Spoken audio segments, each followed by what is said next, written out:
क्या हम लोगों ने कल रेस्पिरेटरी सिस्टम जो हम पढ़ना चालू किए थे, तो रेस्पिरेटरी ऑर्गन हम देखना चालू किए थे, तो हम लोगों ने कहाँ चालू किया था, नॉस्ट्रिल से। नॉस्ट्रिल से हम नोज हेयर पढ़ लिए थे, फिर हम लोग भैया रेस्पिरेटरी हिस्सा और ऑल्फेंट्री रीजन पढ़े थे कि नहीं पढ़े थे। नासिका रोम सीलिया कहते हैं, ऑल्फैक्टरी रीजन जिसे बोलते हैं, जिसमें सेंट वेंट हमको महसूस होता है, और श्वसन क्षेत्र रेस्पिरेटरी रीजन। तो हमारे नाक के अंदर दो प्रकार के क्षेत्र होते हैं, निचले का क्षेत्र, नीचे क्षेत्र क्या होता है, रेस्पिरेटरी क्षेत्र, ऊपर क्षेत्र क्या होता है, ऑल्फैक्टरी रीजन। नाक में जो बाल पाए जाते हैं उन्हें क्या कहा जाता है, सीलिया कहा जाता है। हवा को साफ करता है, हवा को नम करता है, हवा को गर्म करता है। क्या क्या करता है, साफ, नम और गर्म। यहाँ तक हम कल पढ़े थे। आज हम चालू करते जा रहे हैं, आज आपका क्लास चालू होने वाला है नाक नोज के नासागुहन नेजल कैविटी से।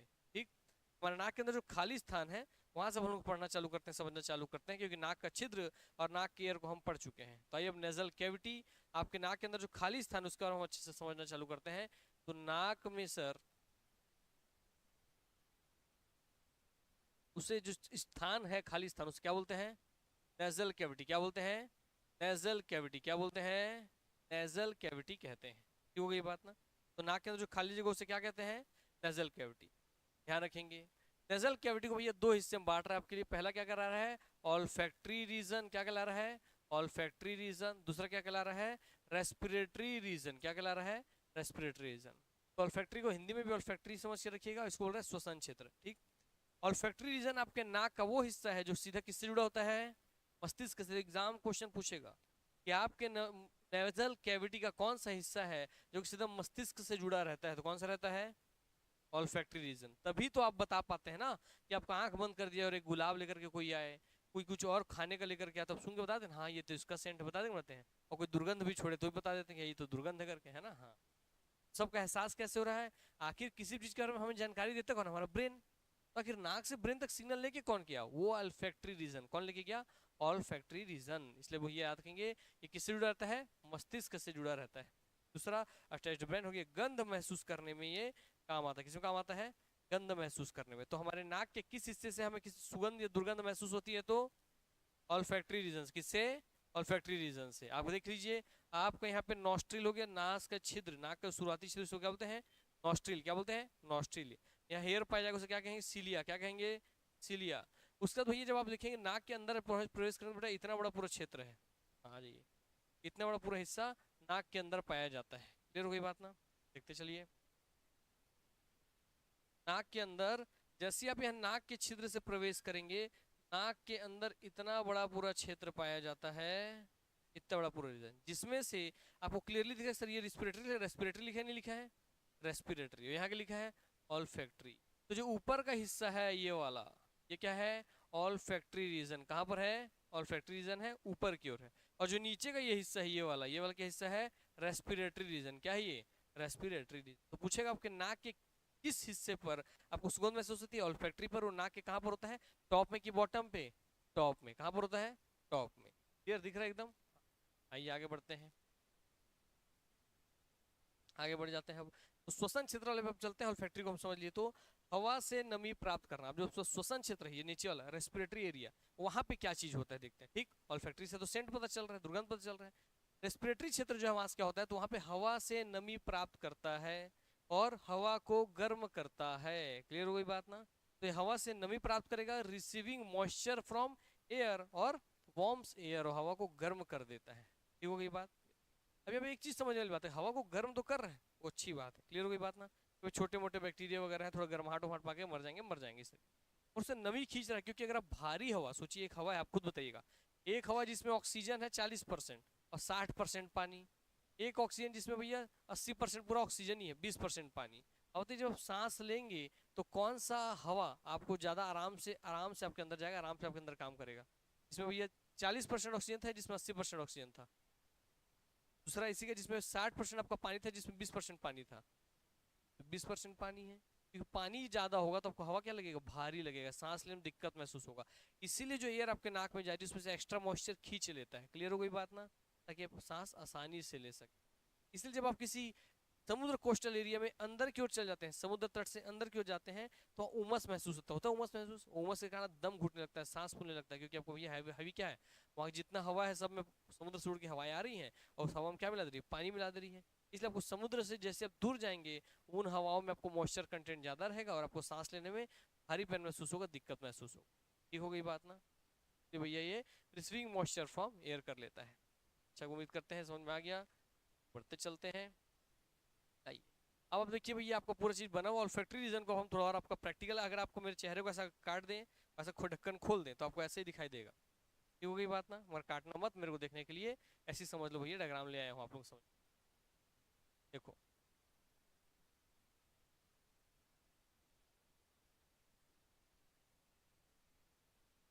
जैसे आप कहिए क्या है भैया, इसको क्या बोलते हैं बताओ? नॉस्ट्रिल, नाक के क्षेत्र क्या बोलते हैं? नॉस्ट्रिल। नाक के हेयर को सीलिया क्या बोलते हैं? सीलिया। देखिए ये आपका रहा ऑल्फैक्टरी, पूरा इससे जहां तक ये पीला पीला फैला है क्या है? Olfactory region. क्या है? Olfactory region. और उसके बाद भैया ये जो हवा से जाएगा, इसमें सुगंध उगंध जो भी है वापस फिर इसमें नीचे वाले एरिया में आएगा। तो नीचे का जो एरिया है क्या आपका? Respiratory reason. क्या एरिया है? Respiratory reason. ये पूरा हिस्सा है नेजल कैविटी। तो जो ऑल्फैक्टरी रीजन आप देख रहे हैं यहाँ पर, इसमें भैया यहाँ ऊपर में एक ऐसा करके देखिए, नर्व जो है यही जगह दिमाग से जुड़ रहा है, दिख रहा है क्लियर? क्लियर, ऊपर जा रहा है, दिमाग जुड़ रहा है, यही आगे आगे जब आ रहा है तो इससे कहते हैं ऑल्फैक्टरी बल्ब। क्या कहते हैं? Olfactory bulb. ये जो बड़ा सा दिख रहा है आपको यहाँ पर, ये क्या बोलते हैं? Olfactory bulb. क्या बोलते हैं? Olfactory bulb. बल्ब से ही भैया बहुत सारी पतली पतली रेसाएं निकलती हैं, और यही आपके हवाओं में जो सुगंध दुर्गंध उसको ट्रैप करती हैं। तो ये जाली है, इसमें फंस जाता है सुगंध दुर्गंध, और फिर ये खींच करके वो यहाँ पर भेजती है, यहाँ से दिमाग को भेजती है। दिमाग बताता है कि रोज का सेंट है, कि चिकन बना है, मटन बना है, पनीर बना है, मशरूम बना है, क्या बना है, ये सब यहाँ से ठीक है। कि गुपचुप वाले का सेंट आ रहा है, मुंह पानी आ रहा है, सब यहीं से खेला हो जाता है। ठीक होगी बात। इसलिए भैया जैसे ही सेंट लेता है गुपचुप वाले का, भाई खट्टा उट्टा गड़बड़ कोई खा रहा है, ये उसका सेंट वगैरह लेगा, ये दिमाग में गुपचुप गुपचुप वाला जा रहा है भैया, तुरंत आपके जी में पानी आने चल जाएगा, सिग्नल भेजेगा दिमाग को, लार छोड़ दो मुंह, पूरा लार छोड़ देगा आपका। क्लियर हो गई बात। तो ऑल्फैक्टरी ये बल्ब है, और इसे जो पतली पतली रेसाएं निकली से करते हैं ऑल्फैक्टरी नर्व। क्या कहते हैं? Olfactory nerve. और जहां पर ये वाला बीच का हिस्सा, जहाँ केवल सीधा सीधा एक एक लाइन निकल रहा था, बाद में लाइन जाके अपने बहुत सारे शाखाओं में टूटने लग गया ना, इसे कहते हैं भैया क्रीबी फॉर्म प्लेट। क्या बोलते हैं? क्रीबी फॉर्म प्लेट। क्या कहते हैं? क्रीबी फॉर्म प्लेट। क्लियर हो गई बात ना। तो ऑल्फैक्टरी बल्ब ऑल्फैक्टरी नर्व से किस स्थान पर जुड़ा रहता है? क्रीबी फॉर्म प्लेट पर। क्लियर हो गई बातें? तो तीनों आपको हो गए क्लियर, यहाँ पे बात हो गया। ऑल्फैक्टरी ट्रैक्ट, इसमें ट्रैक होकर दिमाग तक जाएगा। नेजल कैविटी करते हैं, समझ में आपको आ गया।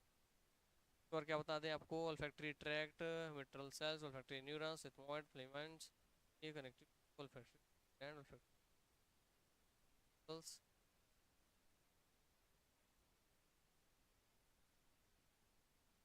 सुनिए, ऑल्फैक्टरी ट्रैक्ट बता दिए हैं, ऑल्फैक्टरी का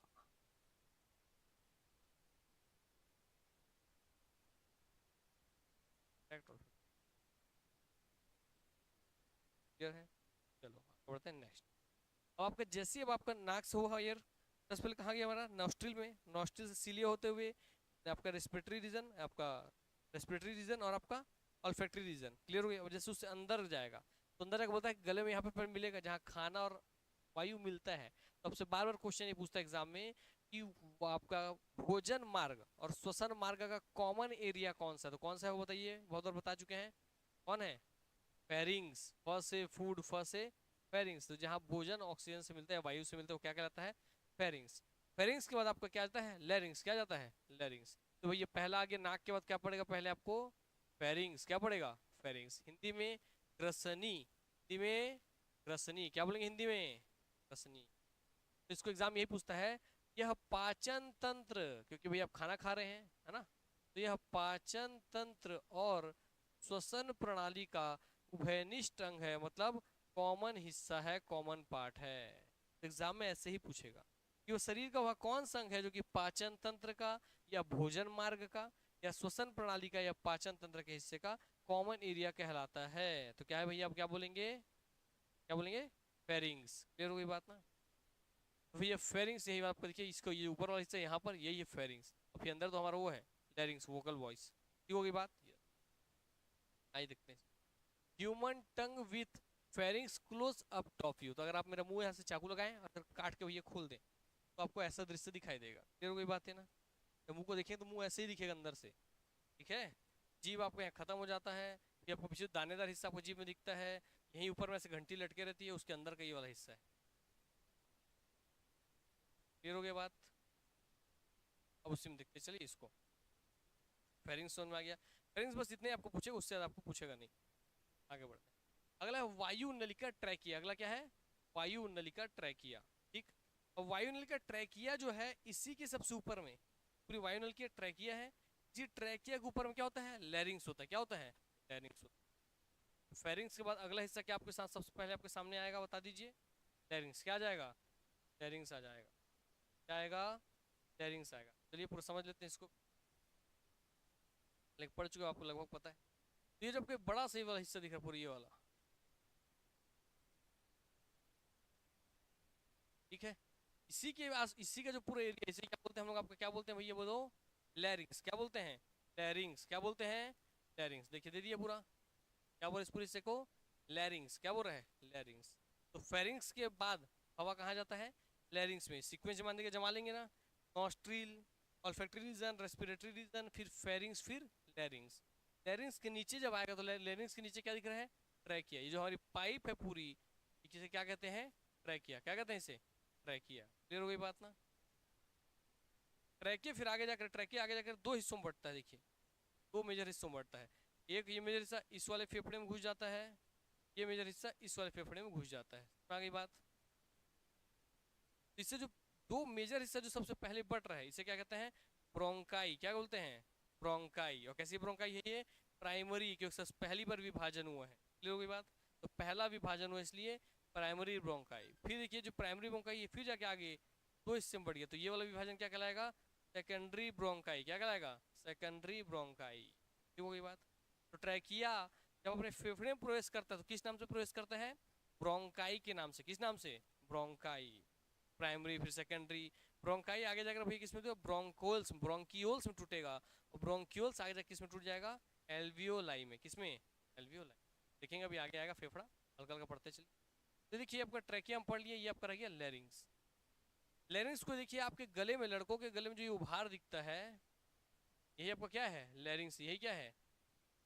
और लैरिंग्स का ही दूसरा नाम है बेटा वॉइस बॉक्स। क्या है? Voice box. अर्थात लैरिंग्स के अंदर ही हमारे वोकल कॉर्ड हैं, वोकल कॉर्ड हैं, ध्वनि तंतु है, के माध्यम से हम अपने मुख से ध्वनि पैदा कर पा रहे हैं, ये हम बोल पा रहे हैं। कल आपको वीडियो दिखाए थे कैसे कंपन होकर के हो रहा है ना। आगे बढ़ते हैं। ये भी हो गया, ये भी हो गया।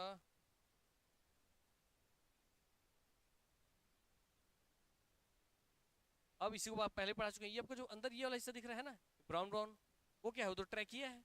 पर ट्रैकिया के ऊपर क्या आपको व्हाइट व्हाइट कुछ कवरिंग दिखाई दे रही है? दिख रही है कवरिंग? क्या बोलते हैं? कार्टिलेज। क्या बोलते हैं? कार्टिलेज। और ये क्यों होता है बताइए? कल भी बताया था क्यों होता है ये? करने के लिए नहीं, वायु दाब को मेंटेन करने के लिए, ताकि अगर कभी वायु ज्यादा प्रवेश करे तो बढ़े हुए दाब की वजह से ये फट ना जाए ट्रैकिया। उसको कंट्रोल करने के लिए क्या होता है? उसके ऊपर कार्टिलेज होता है। और किस आकार का होता है? मैंने बताया था कल से निकाल करके, टी आकार का। किस आकार का? कैसे गले में है ये? निकालेंगे तो कैसे दिख रहा है?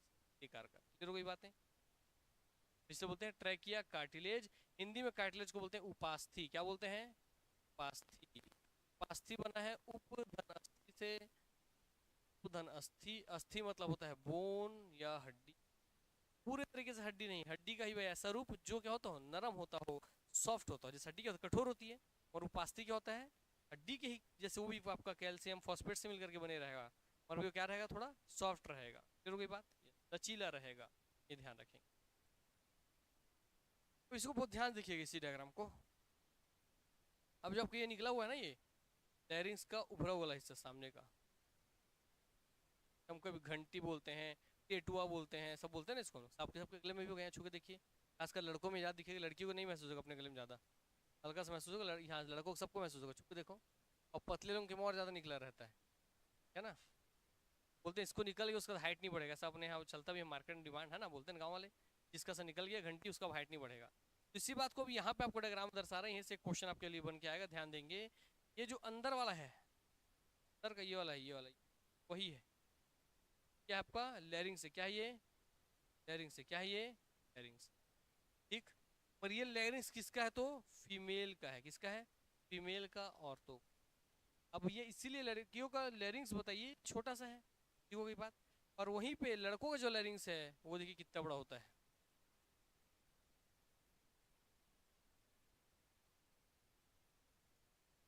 पूछेगा लड़के और लड़कियों में किसका लैरिंग्स बड़े आकार का होता है, किसका आकार बड़ा होगा, लड़कों का। किसका आकार छोटा होगा, लड़कियों का। यस, इसी की वजह से लड़के और लड़कियों के वॉइस में डिफरेंस भी आ जाता है, आकार के वजह से। ठीक, आकार के वजह से पिच में अंतर आता है, पिच की वजह से वॉइस पूरी बदल जाती है। ठीक, कल भी आपको बताए थे। आइए अब पूछेगा फीमेल से जो मेल का लैरिंग्स है वो कितना बड़ा होता है। मानिए अगर 100% एक नॉर्मल परसेंट भाई लड़कियों का 100% अगर होता है तो लड़कों का जो होता है उनसे कितना परसेंट बड़ा होता है, एक्स्ट्रा 40%। कितना परसेंट, एक्स्ट्रा 40% बड़े आकार का हमारा रहता है। और क्योंकि हमारा 40% बड़ा होता है इसलिए हमारे गले में भाई वो बाहर उभरा हुआ दिखाई देता है। क्लियर हो गई बात। और क्योंकि बाहर उभरा हुआ दिखाई दे रहा है, ये दिखाई दे रहा है एक एप्पल की तरह, इसलिए बोल देते हैं एडम्स एप्पल। क्या बोलते हैं, एडम्स एप्पल। क्या बोलते हैं, एडम्स एप्पल। तो एडम्स एप्पल किसे बोलते हैं, लैरिंग्स को ही बोलते हैं। क्लियर हो गई बात ना, याद रहेगा। लैरिंग्स में क्या पाया जाता है, वॉइस बॉक्स पाया जाता है। क्या पाया जाता है, वॉइस बॉक्स पाया जाता है, जिसमें से हम बोल पाते हैं वोकल कॉर्ड की मदद से, ध्वनि तंतु की मदद से। जब उसमें से क्या होता है, एयर पास होता है।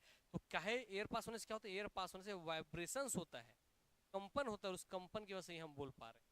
ठीक, जब मैं बोल रहा हूँ यहाँ पे कंपन हो रहा है उसमें, जैसे भाई अ आ ई बोल पा रहे हैं। ठीक है, चलिए याद रखिएगा क्या होता है, तो वाइब्रेशन, ये पूछा गया है ना। हाँ, समझ में आ गया वो वाला बात भी। आ जाते हैं इसके, देख लीजिए। अब जो ट्रैकिया आप देखिए बीच में, तो जो ट्रैकिया आप देखिए यहाँ से यहाँ तक, ये वाला देखिए ऐसा बना हुआ है ट्रैकिया। तो जो ट्रैकिया है इसके हम थोड़ी जानकारी लेते हैं कि ट्रैकिया की लंबाई कितनी होती है। क्या बोलेंगे, 12.5 सेंटीमीटर। कितना होता है, तो बोलो 12.5 का डबल कितना होता है, 12.5 का डबल। अरे सब बोलो कितना होता है, 12.5 का डबल 25 होता है। तो याद रखना सामने हमारा फेफड़े का ट्रैकिया उसका कितना 12.5 है, और इसके जस्ट पीछे हमारा क्या है, खाने का नली है ना, जिसको बोलते हैं ओइसोफेगस। क्या बोलते हैं, ओइसोफेगस या ईसोफेगस, ओइसो बोलते हैं और ईसोफेगस बोलते हैं। इसमें से हमारा खाना यहाँ से जाता है। ठीक, उसके जस्ट पीछे रहता है ईसोफेगस, उसका लंबाई है 25 सेंटीमीटर। कितना है, 12.5 25। अब याद रहेगा ना दोनों कंपेयर करके, ट्रैकिया का कितना 12.5, ईसोफेगस का, तो ईसोफेगस जब हम पाचन तंत्र पढ़ेंगे फिर वहां सुनने के लिए मिले। इसमें सी आकार की माइलिन उपास्थियां होती है। तो जो आपको सी आकार का जो क्या था उपास्थि था ना, कार्टिलेज, उसको क्या बोलते हैं भैया, माइलिन। क्या बोलते हैं, माइलिन। तो पूछ लेगा कि माइलिन कार्टिलेज या माइलिन सिथ कहाँ पाई जाती है, क्या बोलेंगे, ट्रैकिया पर। ये ट्रैकिया पर जो कार्टिलेज किस नाम जानते हैं, माइलिन के नाम से। किस नाम जानते हैं, माइलिन के नाम से। और कैसे आकार की होती है वो, सी आकार की। तो जो उपास्थि है कार्टिलेज जो कैसे आकार की होती है, सी आकार की, क्या बोलते हैं उसे, माइलिन बोलते हैं, पाई जाती है। और वो क्या काम आती है, वायु दाब को नियंत्रित करने के लिए। क्या काम है ये माइलिन शीथ का, इसका वायु दाब, एयर प्रेशर को नियंत्रण करने का, कि ज्यादा तेजी से ज्यादा प्रेशर के साथ एयर अंदर मत जाए, फट जाएगा, है ना ट्रैकिया, इसलिए। तो पूरा सी शेप का होगा माइलिन कार्टिलेज, और क्या करता है, कंट्रोल एयर प्रेशर। अगला है, पुरुषों में एडम्स एप्पल उपस्थित रहता है, जिससे आवाज में गहराई आ जाती है, इसलिए लोगों का आवाज होता है एकदम, तो हम तुम्हारे गुरु लगते हैं, प्रणाम है प्रतीक है। लड़कियों कैसे होते हैं, मेरी ढोल सुन। ये क्यों हो रहा है ऐसा, दोनों का आकार अलग अलग है, आकार होने के कारण पिच अलग अलग है। तो पिच याद रखिएगा, पिच को तारत्व तो बोलते हैं, एग्जाम क्या बोलेगा, तारत्व। तो पिच पढ़ के गए थे सर आप पास, पिच पढ़ाए, तारत्व। इसलिए मैं हिंदी इंग्लिश दोनों बताता हूँ। क्लियर, भाई क्या है पिच या तारत्व। चलिए भाई देख लो बेटा, लड़की आवाज निकालता हूँ, किसी लड़के वड़के लोग अगर इधर उधर भटकोगे तो लड़की बन के कॉल करूंगा, समझ रहे हो बात ना। तो नहीं भटकना, पढ़ाई करो ध्यान से। अब आ जाते हैं वायु नल का, किस पे जाते हैं आप, हम लोग पढ़िए पूरा वॉइस बॉक्स पढ़ लिए, वीडियो अगर आपको कल ही दिखा चुके थे, है ना, कैसे कंपन होता है, कैसे वॉइस बनती है, तो उसको नहीं दिखा रहे। और वॉइस बॉक्स के नीचे क्या था हमारा, अब ट्रैकिया। क्या है, ट्रैकिया। अब हम किसका जानेंगे थोड़ा, ट्रैकिया के बारे में। तो वायु नलिका हिंदी में बोलते हैं, क्या बोलते हैं इसे, वायु नलिका और ट्रैकिया। ठीक है, लैरिंग्स अथवा स्वर यंत्र ट्रैकिया का ऊपरी प्रवेश भाग है। तो बोलेगा ट्रैकिया का ऊपरी हिस्सा कौन है, सबसे ऊपरी प्रवेश भाग कौन सा, ऊपरी प्रवेश द्वार किस नाम से जाना जाता है, लैरिंग्स। तो ट्रैकिया का सबसे ऊपरी हिस्सा क्या कहलाता है, लैरिंग्स कहलाता है। ट्रैकिया का ओपनिंग क्या कहलाता है, लैरिंग्स कहलाता है। ट्रैकिया का ऊपरी हिस्सा जो कि वायु की ओपनिंग है, जहां से वायु आउट होता है चाहे वायु प्रवेश करता हो, क्या कहलाता है, लैरिंग्स। ठीक हो गई बात ना, जहां ध्वनि प्रोड्यूस होता है, लैरिंग्स। जो वॉइस बॉक्स है, लैरिंग्स। समझ में आ गई बात, आप बोल पा रहे हैं, लैरिंग्स। वॉइस बॉक्स बोलते, लैरिंग्स को वॉइस बॉक्स बोलते हैं। Is the upper opening into the wind pipe, आपके ट्रैकिया का ऊपरी हिस्सा है। लैरिंग्स के अंदर पतले पतले वोकल कॉर्ड्स अथवा ध्वनि रज्जु होते हैं। वेरी थिन, बहुत ही ज्यादा पतले पतले आपके क्या होते हैं, वोकल कॉर्ड्स, और जो कि फाउंड इनसाइड द लैरिंग्स पाए जाते हैं। ठीक, अब ये जो आपको देखिए दिख रहा है, ये आपको दिख रहा है ऐसे चादर जैसा, ये चादर से एक सिंगल लेयर दिख रहा है ऐसा करके है, एक ऐसा पट्टी बना हुआ है और इधर एक पत्ती बना हुआ है। पत्ती नहीं है, उसमें पूरा पतला पतला रेशा है। आ गई बात ना।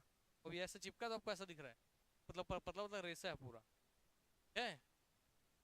ये भाई आपका रह गया, यही आपका क्या है, वॉइस बॉक्स वाला हिस्सा, ये वाला हिस्सा आपका वॉइस बॉक्स, और इसी में ही कंपन होता है, इसी आपका कंपन होता है, इसी के बीच का जो खाली यहीं से एयर प्रवेश करता है, और इसी के अंदर जब जाएंगे तो वहां से ट्रैकिया में आप पहुंच जाएंगे। ठीक हो गई बात है। कोई बड़ा करके आपको दिखाते हैं। वोकल कॉर्ड्स के साथ हवा के टकराने पर क्या बनती है, ध्वनि बनती है। ठीक, the sound is produced when the air collides with the vocal cords. तो आपकी ध्वनि कैसे बन रही है, आपके ध्वनि तंतु से किसके टकराने से, एयर के कोलाइड से, एयर के टकराने से। ठीक हो गई बात है। हाथ टकराया ध्वनि बनी, वैसे आपके वायु टकरा रही किससे, वोकल कॉर्ड से, तो क्या बन रहा है, ध्वनि बन रहा है।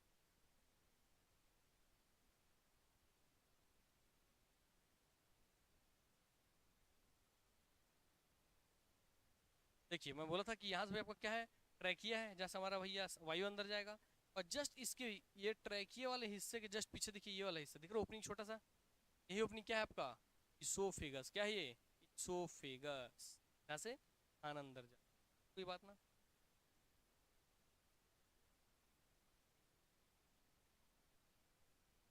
मैंने बताया था एक ढक्कन रहता है कि वायु और खाने को डिसाइड करता है कहाँ जाएगा कौन, याद है, एपीग्लॉटिस। क्या बोला था मैंने, एपीग्लॉटिस। देखिए आ गया एपीग्लॉटिस, क्या आ गया, पढ़ाए थे, याद है कि नहीं है। तो ये दो ठो आपका अगर पाइप है यहाँ पर, एक में भैया आपका क्या जाना है, एयर जाना है, क्या जाना है, एक में एयर जाना है जो कि ट्रैकिया है, एक में क्या जाना है, फूड जाना है।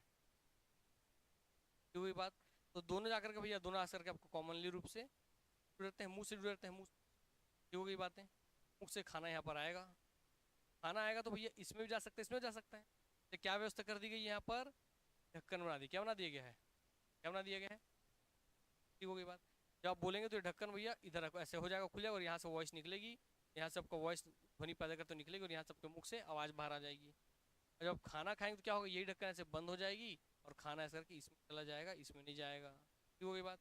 कभी आप बात करते करते, खाना खाते खाते अगर आप बात कर रहे हैं तो ये ढक्कन ऐसे खुलेगी बाहर ध्वनि निकालने के लिए, तो खाना उससे मुंह में इधर पहुंच गया, उसी में भैया आपको क्या आता है, सांस लगता है, हिचकी आता है ना, हिचकी आता है जोर जोर से, जो खाए सब बाहर निकल जाता है, इसी की वजह से आता है। क्लियर हो गई बात। तो कभी हिचकी की वजह से अगर वो बाहर नहीं आ पाया तो तुरंत डेड, और कोई उपाय नहीं है। तुरंत भैया आपके मुंह खाना फंसा, अब अंदर ऑक्सीजन नहीं जा रहा है, एनर्जी प्रोड्यूस नहीं होगा, तुरंत आप मरने लगेंगे, तिल तिल करके खत्म। ऐसे केस में क्या करना होगा भैया, तुरंत चाकू गड़ा फाड़ देना, वहां से निकाल देना उसको है। अरे ऐसे केस में होता है, ऐसे केस में डॉक्टर डायरेक्ट यहाँ पर वही छेद करके पाइप घुसा देता है। ठीक है, आप लोग मत करना, आपको नहीं पता है, बचाने के चक्कर में पहले निपटा दो, जो 15 मिनट बाद में नहीं तो 5 मिनट में मर गया बेचारा। जा बेटा, नहीं करना है, मगर ध्यान रखो हल्का। ठीक हो गई बात ना। देखिए इसलिए ये आपका जीभ वाला हिस्सा है, टंग, टंग के बाद पहले क्या पढ़ रहा है आपको, एपिग्लॉटिस, पहले क्या पढ़ रहा है, एपिग्लॉटिस, तो ढक्कन वही डिसाइड कर देगा है ना, बंद करना ओपन करने वाला। ट्रू वोकल कॉर्ड्स, यही आपको जो व्हाइट वाला हिस्सा दिख रहा नहीं है, ये क्या आपका ट्रू वोकल कॉर्ड्स, यही आपका वोकल कॉर्ड है। बाकी जो खाली जगह है ट्रू वोकल कॉर्ड है, ये वाला व्हाइट वाला हिस्सा। फिर भाई इसके बाद ये वाला हिस्सा देखिए, ये क्या है आपका ट्रैकिया, जो अंदर पूरा है, अंदर जो अंदर है तो क्या है पूरा, वो ट्रैकिया है। ऊपर आपको दिख रहा है सोफेगस, आपके खाने वाली नली है वहाँ। ठीक हो गई बात। यहाँ पर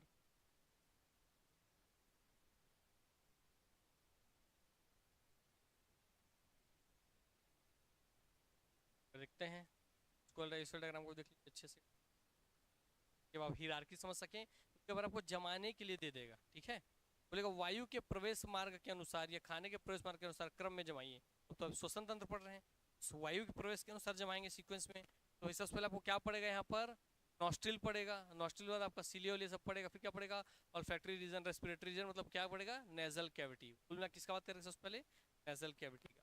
फिर क्या पड़ेगा भैया आपको यहाँ पर बताइए, हार्ड प्लेट सॉफ्ट प्लेट्स को छोड़ दो, इसको नहीं पढ़ना है। यहाँ पर आपका रहा भैया जीभ हो गया, इसको छोड़ दो, एपिग्लॉटिस क्या रहा है, एपिग्लॉटिस, फिर फेरिंग्स, फिर क्या रहा आपका वोकल कॉर्ड, वोकल कॉर्ड जिसमें लैरिंग्स, फिर आ रहा है आपका ट्रैकिया। ठीक, ट्रैकिंग इसे तो हम पढ़ेंगे, फिर ब्रोंकाई, ब्रोंक्यूल्स, लंग्स सब पढ़ेंगे ही। देखते चल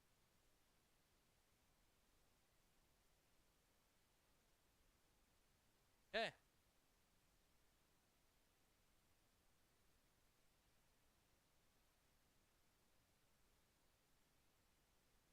आगे बढ़ते, तो आ गया ध्वनि रज्जु का आकार, साइज ऑफ वोकल कॉर्ड, जो मैंने आपको बार बता रहा था, लड़कों में बड़ा लड़कियों में छोटा, उसकी कुछ जानकारी देखते चलते हैं। ये देखिए, देख रहा, दिखा है आपको, इसमें डायग्राम अच्छे दिख रहा है, देखिए एकदम पतला पतला रेसा है कि नहीं है, ये दिख रहा है उनको, प्लेट जैसा दिख रहा था, रेसा जैसा ऐसा करके, यहाँ पे सटा तो प्लेट दिख रहा है, ऐसा रेसा है वो।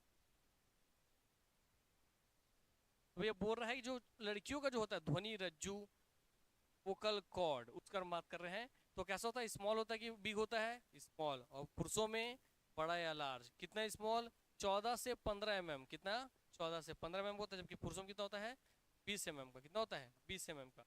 परसेंटेज में अगर ये 100% होती है, कितना परसेंट होगा, 140, अभी पढ़े हैं, कितना परसेंट होगा, 140%। कितना बड़ा होगा, ओनली 40% बड़ा होगा। ध्वनि की पिच ज्यादा होगी तो भाई साइज वजह से क्या होता है, इसमें हाई पिच होती है, क्या होती है, लड़कियों की वॉइस की पिच हाई होती है, और लड़कों की वॉइस की पिच लो होती है।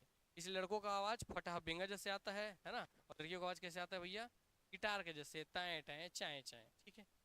आवाज इसकी हाई पिच की वजह से, कभी भी जिसकी पिच हाई है उसका आवाज कैसा हो जाएगा, पतला हो जाएगा, और भाई यहाँ पर आवाज कैसे हो जाएगी, भारी हो जाएगी, मोटी हो जाएगी। क्लियर हो गई बात ना, यस।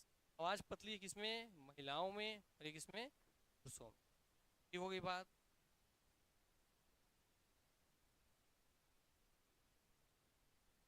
आगे बढ़ते हैं, अब आगे हम लोग लास्ट इस पे आगे, हम लोग पूरा ट्रैकिया तक पढ़ चुके थे, है ना, नेजल कैविटी के नॉस्ट्रिल से लेकर के हम कहा था ट्रैकिया तक पढ़ चुके हैं।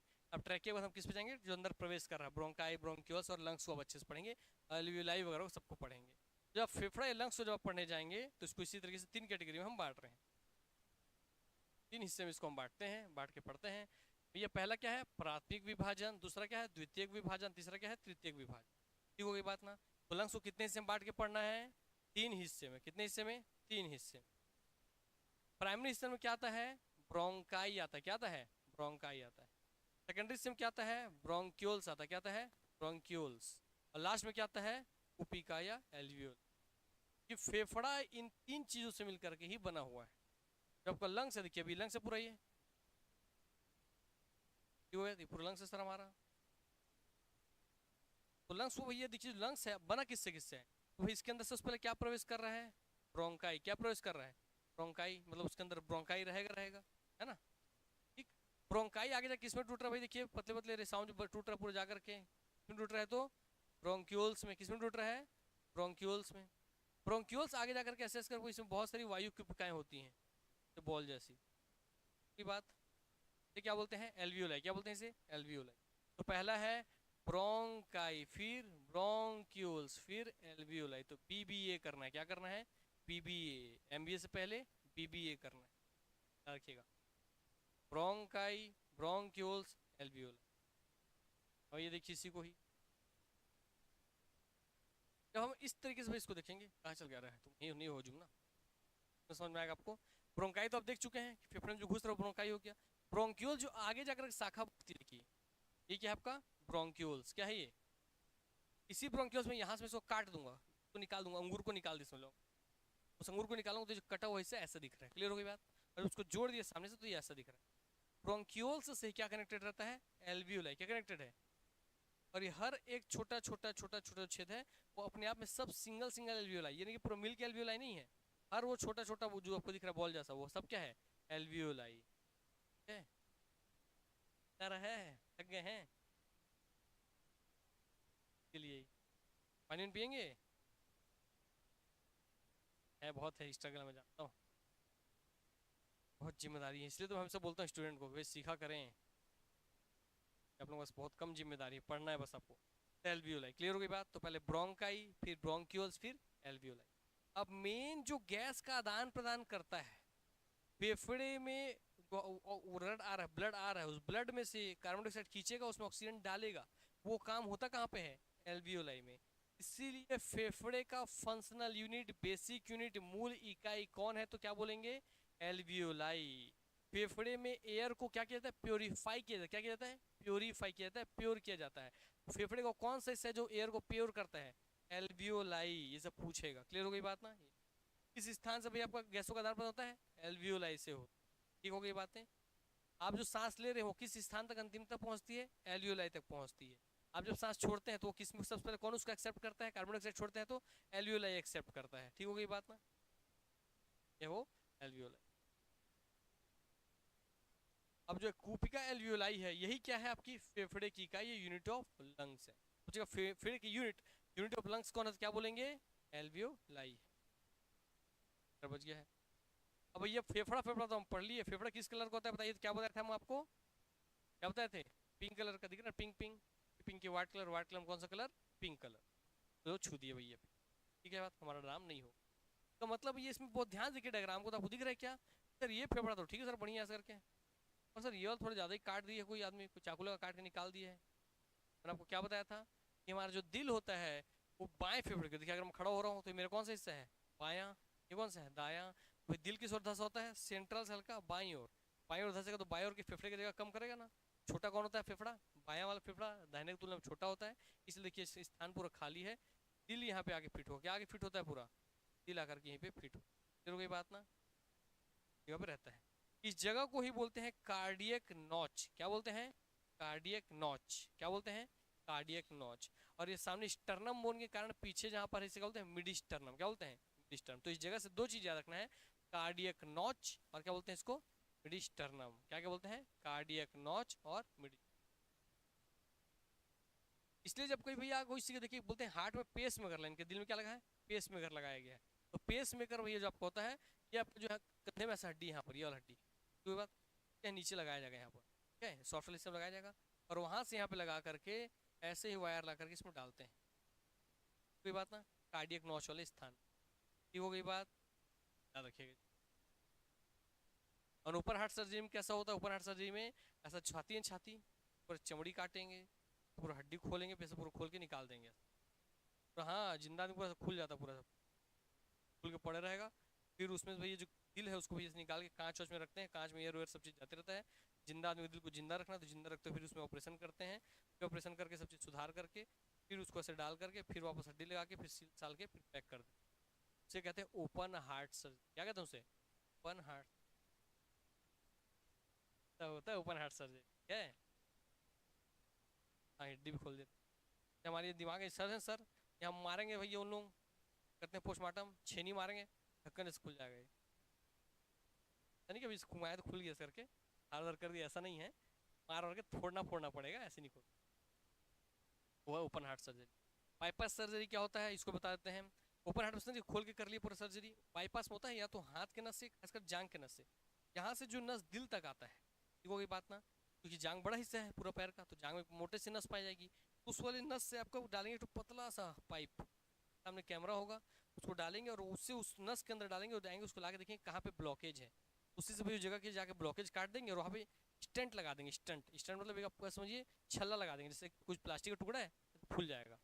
तो अब जो आपका जाम हो गया था नली है ना, बंद हो गया था, वहाँ पे ऐसा आएगा, इसको फैलाएगा और यहाँ भैया स्टंट लगा देगा। स्टंट लगा देगा ऐसे फूल इस करके नली जैसे बना देगा बीच में छोटा सा, और वो जो फूल चपक गया तो क्या हो जाएगा, फिर से खुल जाएगा, फिर से फ्लो होगा।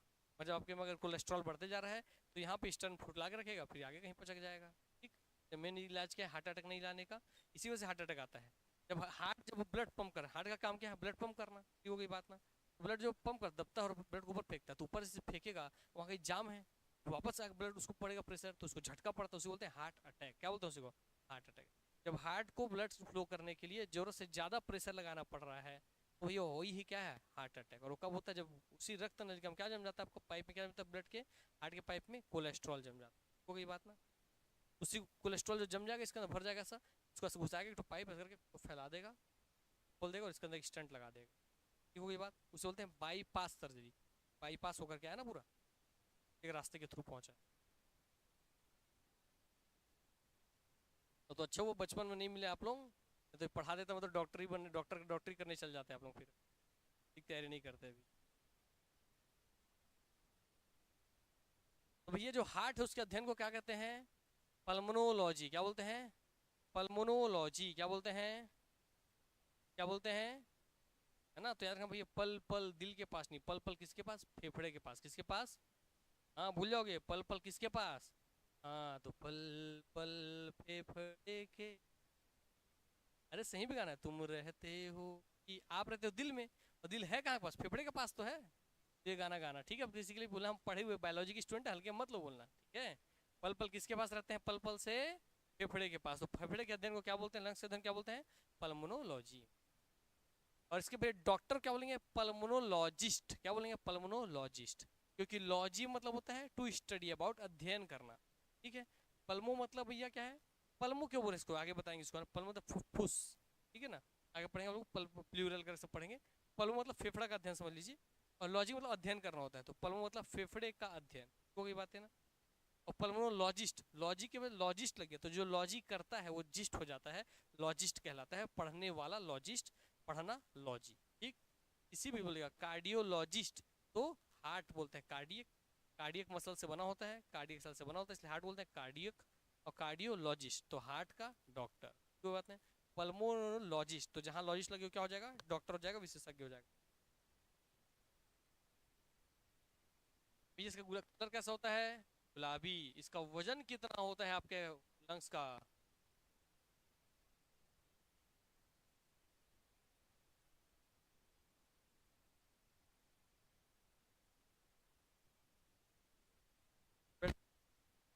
हेलो।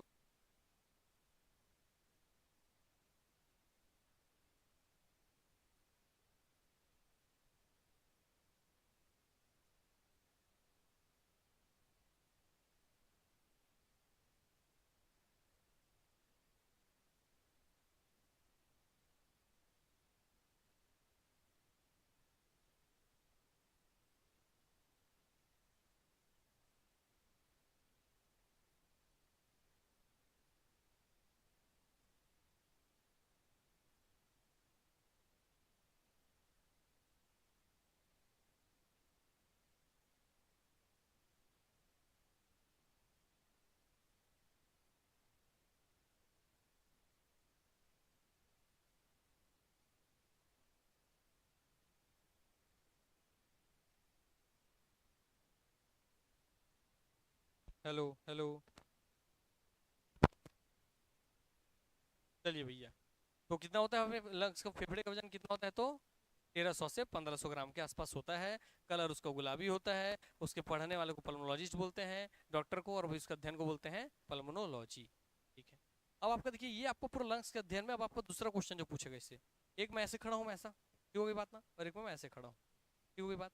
तो उसी दृश्य को समझिएगा, ये जो आपको बैंगनी बैंगनी जो पूरा हिस्सा दिख रहा है, ठीक हो गई बात ना, उसके साथ फिर आपको पिंक पिंक एक आपका हिस्सा दिख रहा है, और आपको यहाँ पर ग्रीन कलर का एक हिस्सा दिख रहा है, उसी को यहाँ पे दर्शाया गया, पर्पल वाला आपका, ये आपका पिंक वाला हिस्सा, और यहाँ पे आपका ग्रीन वाला हिस्सा।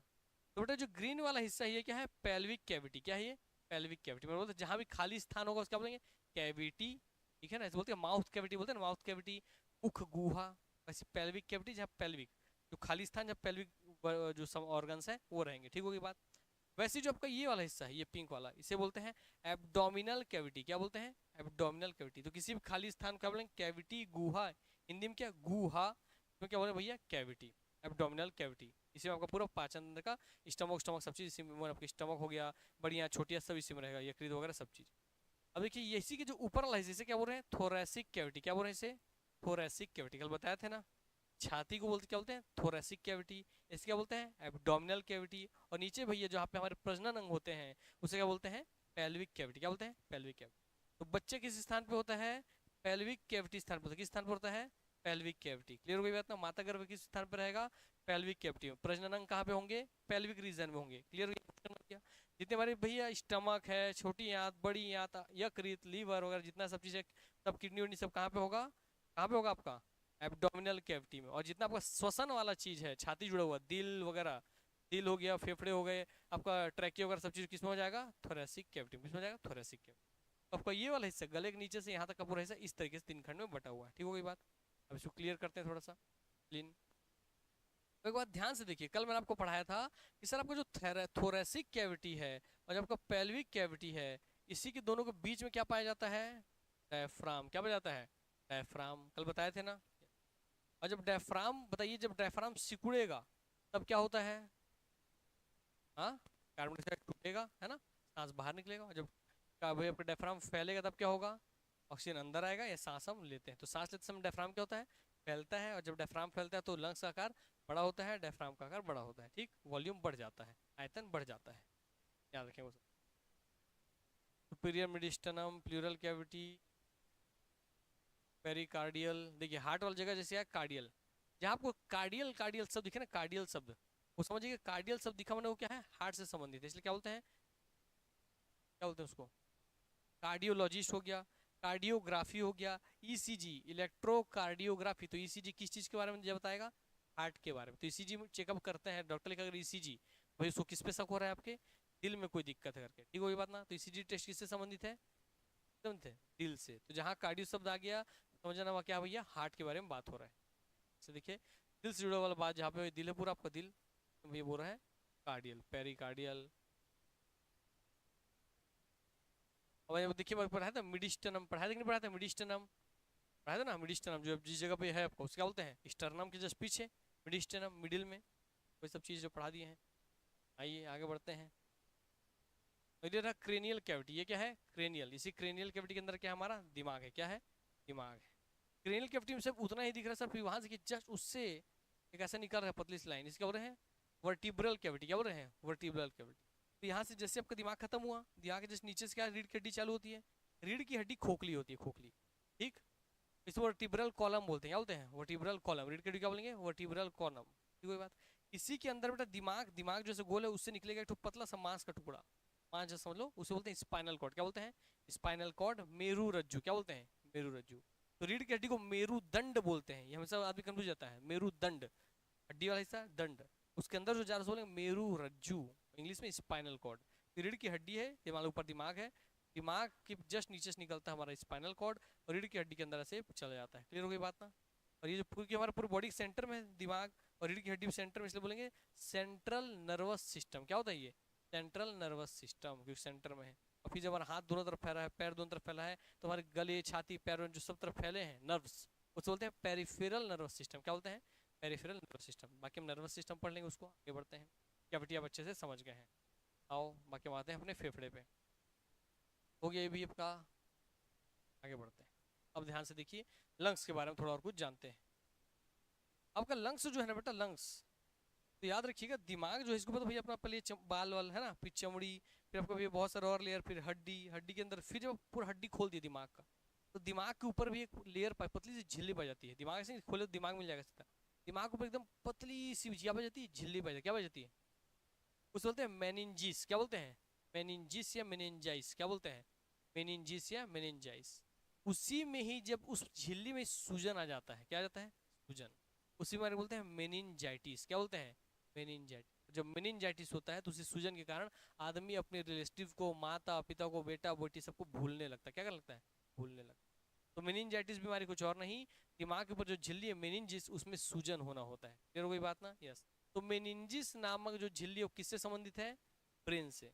वैसे ही हमारे फेफड़े के ऊपर भी पूरी झिल्ली पाई जाती है, किस ऊपर झिल्ली पाई जाती है, फेफड़े के ऊपर, किसके ऊपर पाई जाती है, फेफड़े के ऊपर। तो भैया याद रखेंगे प्लूरा कहलाता, क्या कहलाता है, प्लूरा, क्या कहलाता है, प्लूरा, क्लियर, झिल्ली क्या कहलाती है, प्लूरा, या हिंदी में परिफुफ्फुस, क्या कहलाता है, परिफुफ्फुस।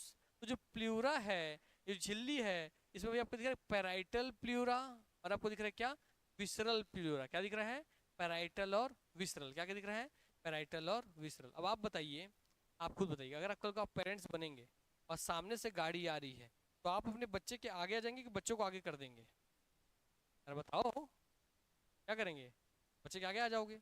मतलब हर मुसीबत से पहले सामना फेस करने के लिए कौन पहले सामने आ जाता है, पेरेंट्स।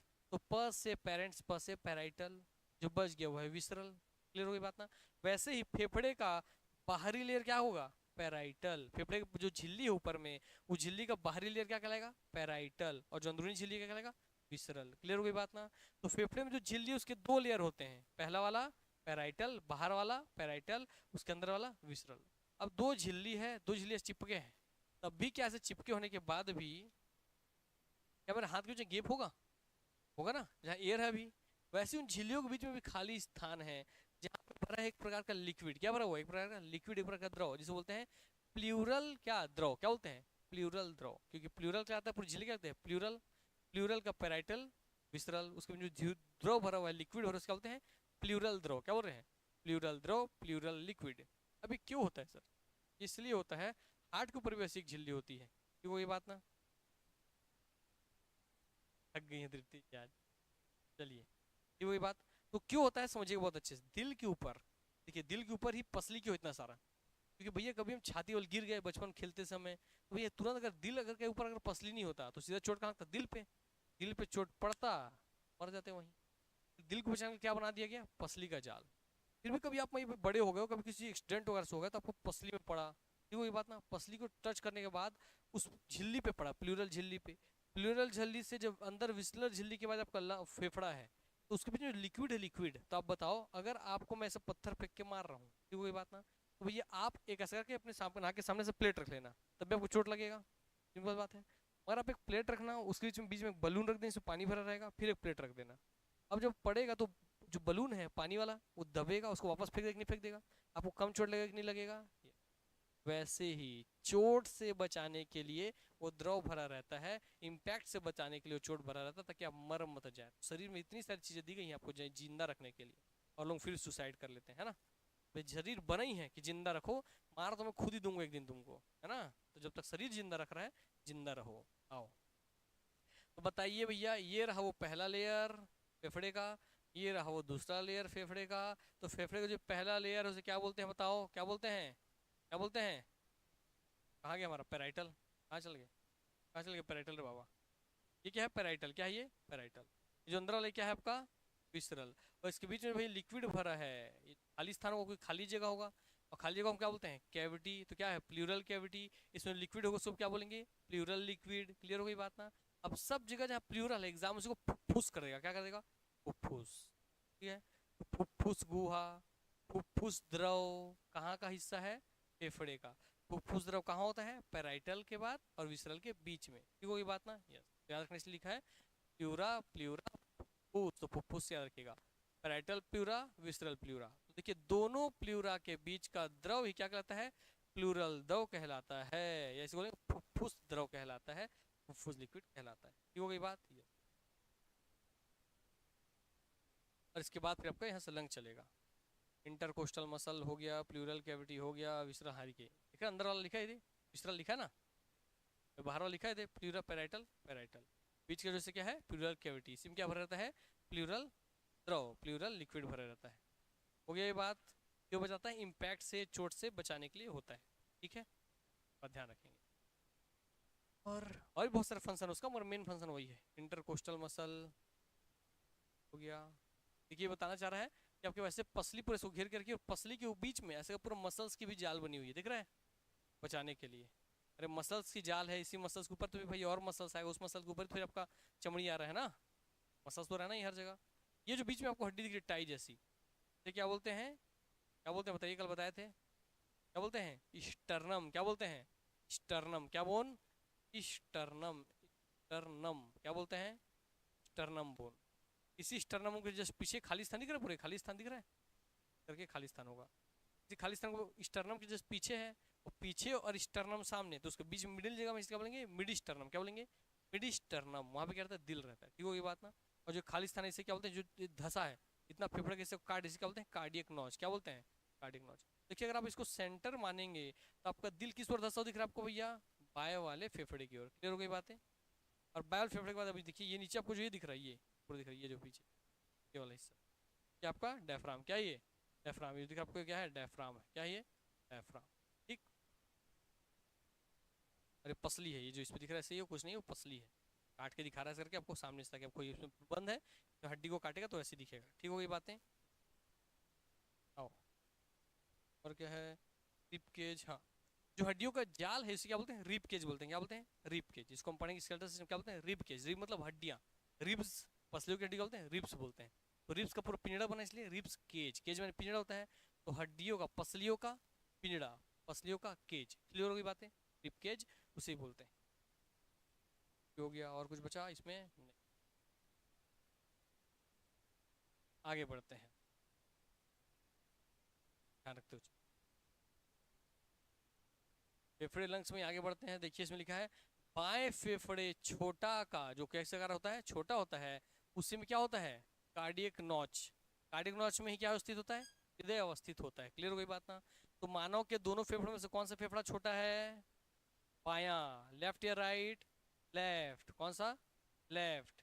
क्यों, क्योंकि उसमें क्या है, कार्डियक नॉच है। क्या कहा जाता है, कार्डियक नॉच। और उसी कार्डियक नॉच में कौन फिट रहता है, दिल फिट रहता है। क्लियर हो गई बात ना। The heart is located in the cardiac notch of the left lung. इसलिए भैया क्या होता है, स्मॉल होता है। दोनों फेफड़ों के बीच का खाली स्थान क्या कहलाता है, मध्य स्थानिका कहलाता है। और दोनों फेफड़ों के बीच का जो खाली जगह है पूरा, वो क्या कहलाता है, मध्य स्थानिका। मध्य स्थानिका को क्या बोलते हैं, मिडिस्टर्नम। क्या बोलते हैं, मिडिस्टर्नम। याद कीजिए, स्टर्नम मुझसे पढ़ाया था, आ गया मिडिस्टर्नम, है ना। ठीक है, जस्ट पीछे वाला mediastinum. Right lung, base of heart, first rib cut, trachea, pericardium, झिल्ली हब को ऊपर का, लेफ्ट लंग। क्या रखेंगे, ठीक। देखिए, और झिल्ली, दिल के ऊपर झिल्ली से पेरिकार्डियम बोलते हैं। क्या बोलते हैं, पेरिकार्डियम, कार्डियम वाला।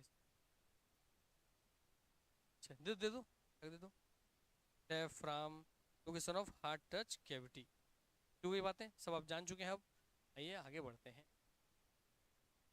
चलिए, फेफड़े का काम क्या है, पहले बताया, इसको शुरू में समझा दिए थे। अब भाई आपको भैया डायग्राम रियल में दिखा रहे हैं। याद कीजिए, आपके फेफड़े में आप पढ़े थे ब्रोंकाई, ब्रोंक्यूल्स, एल्वियोलाई पढ़े थे लास्ट में, एल्वियोलाई। ये जो सिंगल एल्वियो जो गोला दिख रहा है, यही गोला क्या, सिंगल एल्वियोलाई। एक एल्वियोलाई को हम ले लिए, एक को समझ लेंगे, सब में काम होता है, समझ जाएंगे ना ये, इसलिए दिखा रहा है आपको ये एल्वियो। तो एल्वियोलाई को ध्यान से देखिए, पहले ही बता दिए, फिर से बता दे रहे हैं आपको। आइए, ये देखिए, आपका ब्रोंकाई होता है जो फेफड़े से आता है, ट्रैकियस आएगा, ट्रैकियस जो टूटेगा ये पहले आपका ब्रोंकाई। ब्रोंकाई फिर आगे जाकर बहुत सारे शाखाओं में बढ़ जाएगा, क्या कहलाएगा, ब्रोंक्यूल्स। आगे जाके किसमें चलेगा, एल्वियोलाई। तो देखिए, ये ब्रोंक्यूल्स, और ये क्या पूरा आपका एल्वियोलाई का पूरा गुच्छा है। अब क्या इसी के रिस्पेक्ट में, इसी के पैरेलली आपको यहाँ पे ये दिख रहा है कि एक सीधा और एक धमनी आ रही है, ब्लू कलर वाली और रेड कलर वाली। क्लियर हो गई बात ना।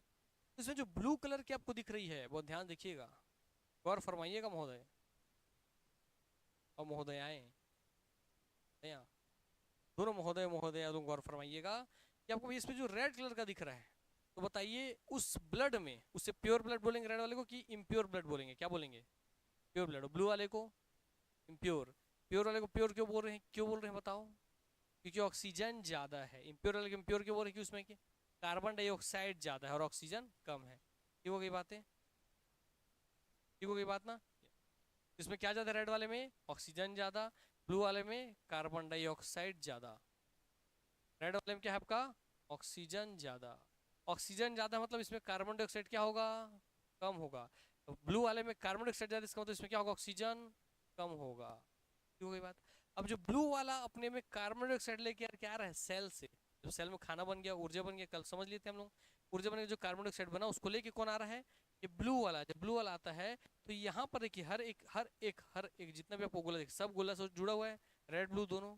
रेड ब्लू जब जुड़ा है तो उससे रेड ब्लू को समझते हैं कि कैसे काम करता है रेड ब्लू एल्वियोलाई के साथ। अब इस डायग्राम को लेते हैं।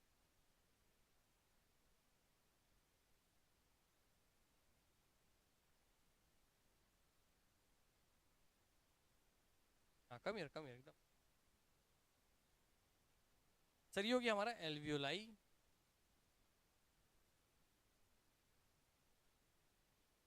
ठीक हो गई बातें। एल्वियोलाई सर आपको देखिए, यहाँ पे को दिखा रहा है वही ब्लड कैपिलरी, क्या दिखा रहा है, ब्लड कैपिलरी। तो जो मोटा मोटा है बेटा, वो तो आपका आर्टरी और वेन है, सिरा और धमनी है। और यहाँ जाकर के जो पतला पतला टूट गया ना, ये है ब्लड कैपिलरी। क्या है, ब्लड कैपिलरी। एक होता है धमनी, एक होता है सीरा, एक होता है रक्त केशिकाएं। क्या होता है, रक्त केशिकाएं। क्या होता है, रक्त के, इसलिए भाई इसको रक्त किसको कोई बोलते हैं हम, ब्लड। इसका को हम क्या बोलते हैं, कैपिलरी। क्या बोलते हैं, कैपिलरी।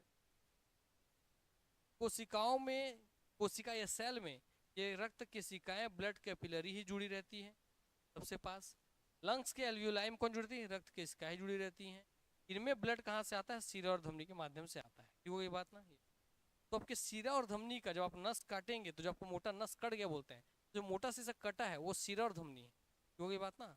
उसका सबसे बारीक हिस्सा जो सेल पास पहुंच के जाकर जुड़ा रहता है, वो क्या है आपका, ब्लड कैपिलरी है, रक्त के। ठीक, अब वही समझिए, ये भी आपका भैया आगे आगे ब्लड कैपिलरी, ये क्या है आपका, ब्लड कैपिलरी। ब्लड कैपिलरी को दिखा रहा हूँ, ठीक है, ये पूरा ब्लड कैपिलरी।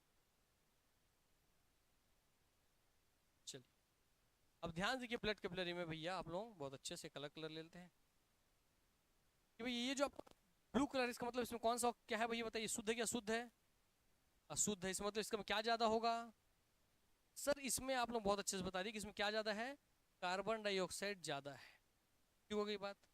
और सर ये आप खुद बताइए कि एक टंकी है सर, दूसरी टंकी है सर, दोनों को जोड़ दी सर, इसमें इतना सारा कार्बन डाइऑक्साइड भरा है, इसमें इतना कम कार्बन डाइऑक्साइड है, तो भैया कार्बन डाइऑक्साइड इसको वॉल्व को हम ओपन करेंगे तो कार्बन डाइऑक्साइड ए से बी में जाएगा कि बी से ए में जाएगा?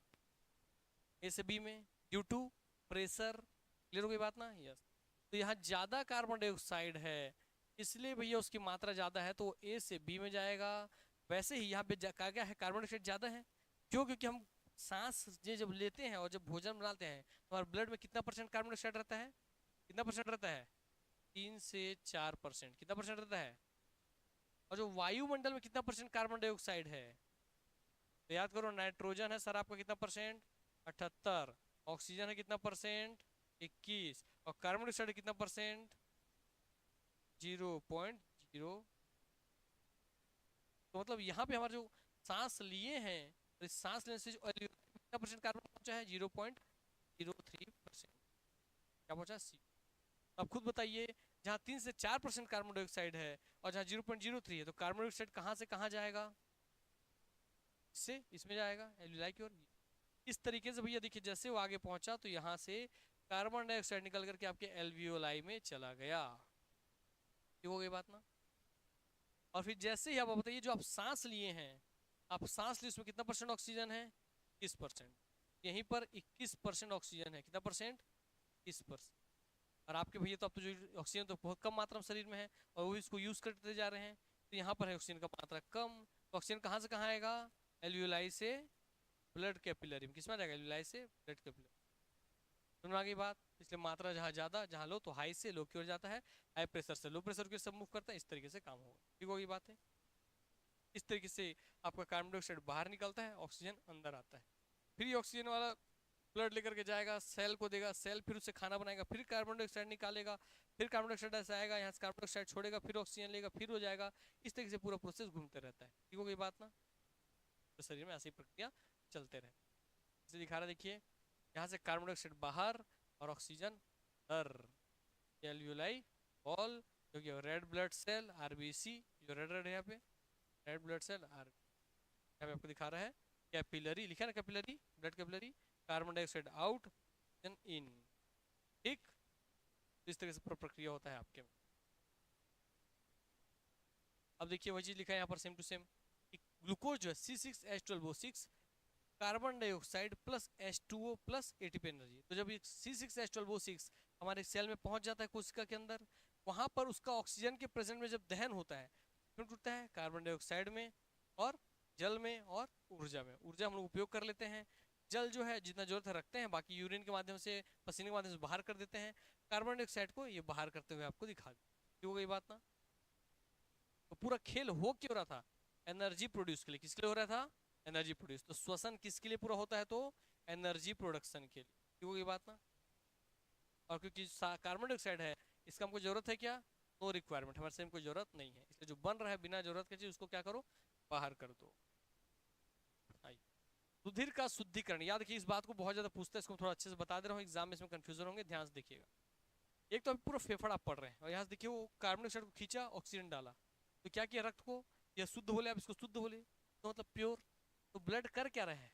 Purification of blood. क्या कर रहा है? प्योरिफिकेशन। तो फेफड़ा जो है, लंग्स है, वो क्या करता है? प्योरीफाई करता है ब्लड को। क्या करता है? प्योरीफाई। जो लंग्स है, ये फेफड़े को क्या कर, फेफड़ा जो है वो क्या करता है? ब्लड को क्या करता है बताइए तो? प्योरीफाई करता है। क्या करता है? प्योरीफाई या शुद्धिकरण करता है। क्या करता है? शुद्धिकरण। कैसे करता है शुद्धिकरण? कार्बन डाइऑक्साइड निकाल करके और ऑक्सीजन उसमें डाल करके। ठीक हो गई बात ना? इसी रक्त से जुड़े एक और बात आता है कि रक्त में और जो अशुद्धि मौजूद है, नाइट्रस, नाइट्रोजन वाली जो अशुद्धि मौजूद है, अवशिष्ट मौजूद है, उसका क्या होगा? खाने के समय बन गया अशुद्ध है ना, ये तो सांस वाला है, खाते समय बहुत सारा अशुद्धि बना, वो कैसे बाहर करेंगे रक्त में से? उसके लिए भी कौन आता है? किडनी। कौन आता है? किडनी आ जाता है। कोई बात, किडनी आ जाता है। किडनी में ब्लड का क्या होता है? तो हाँ बोलते हैं, इसको बोलते हैं यहाँ पर किडनी में किडनी में ब्लड का फिल्ट्रेशन होता है, क्या होता है? फिल्टरेशन होता है, छनन होता है, छनन छानते हैं, इसका मतलब चाय छानते हैं हम लोग, जरूर की बात है वैसे ही। पर आप खुद बताइए, अगर आपका चाय है, देखिए कंफ्यूजन क्यों आता है एग्जाम में, मैं यही बता रहा हूँ। अगर आप चाय चाय आप बना लिए चाय पत्ती डाल के, और आप छन्नी हटा दीजिए, चाय डाल दीजिए और आप चाय पीजिए, तो चाय पत्ती मुंह में आ जाएगा, तब क्या बोलेंगे?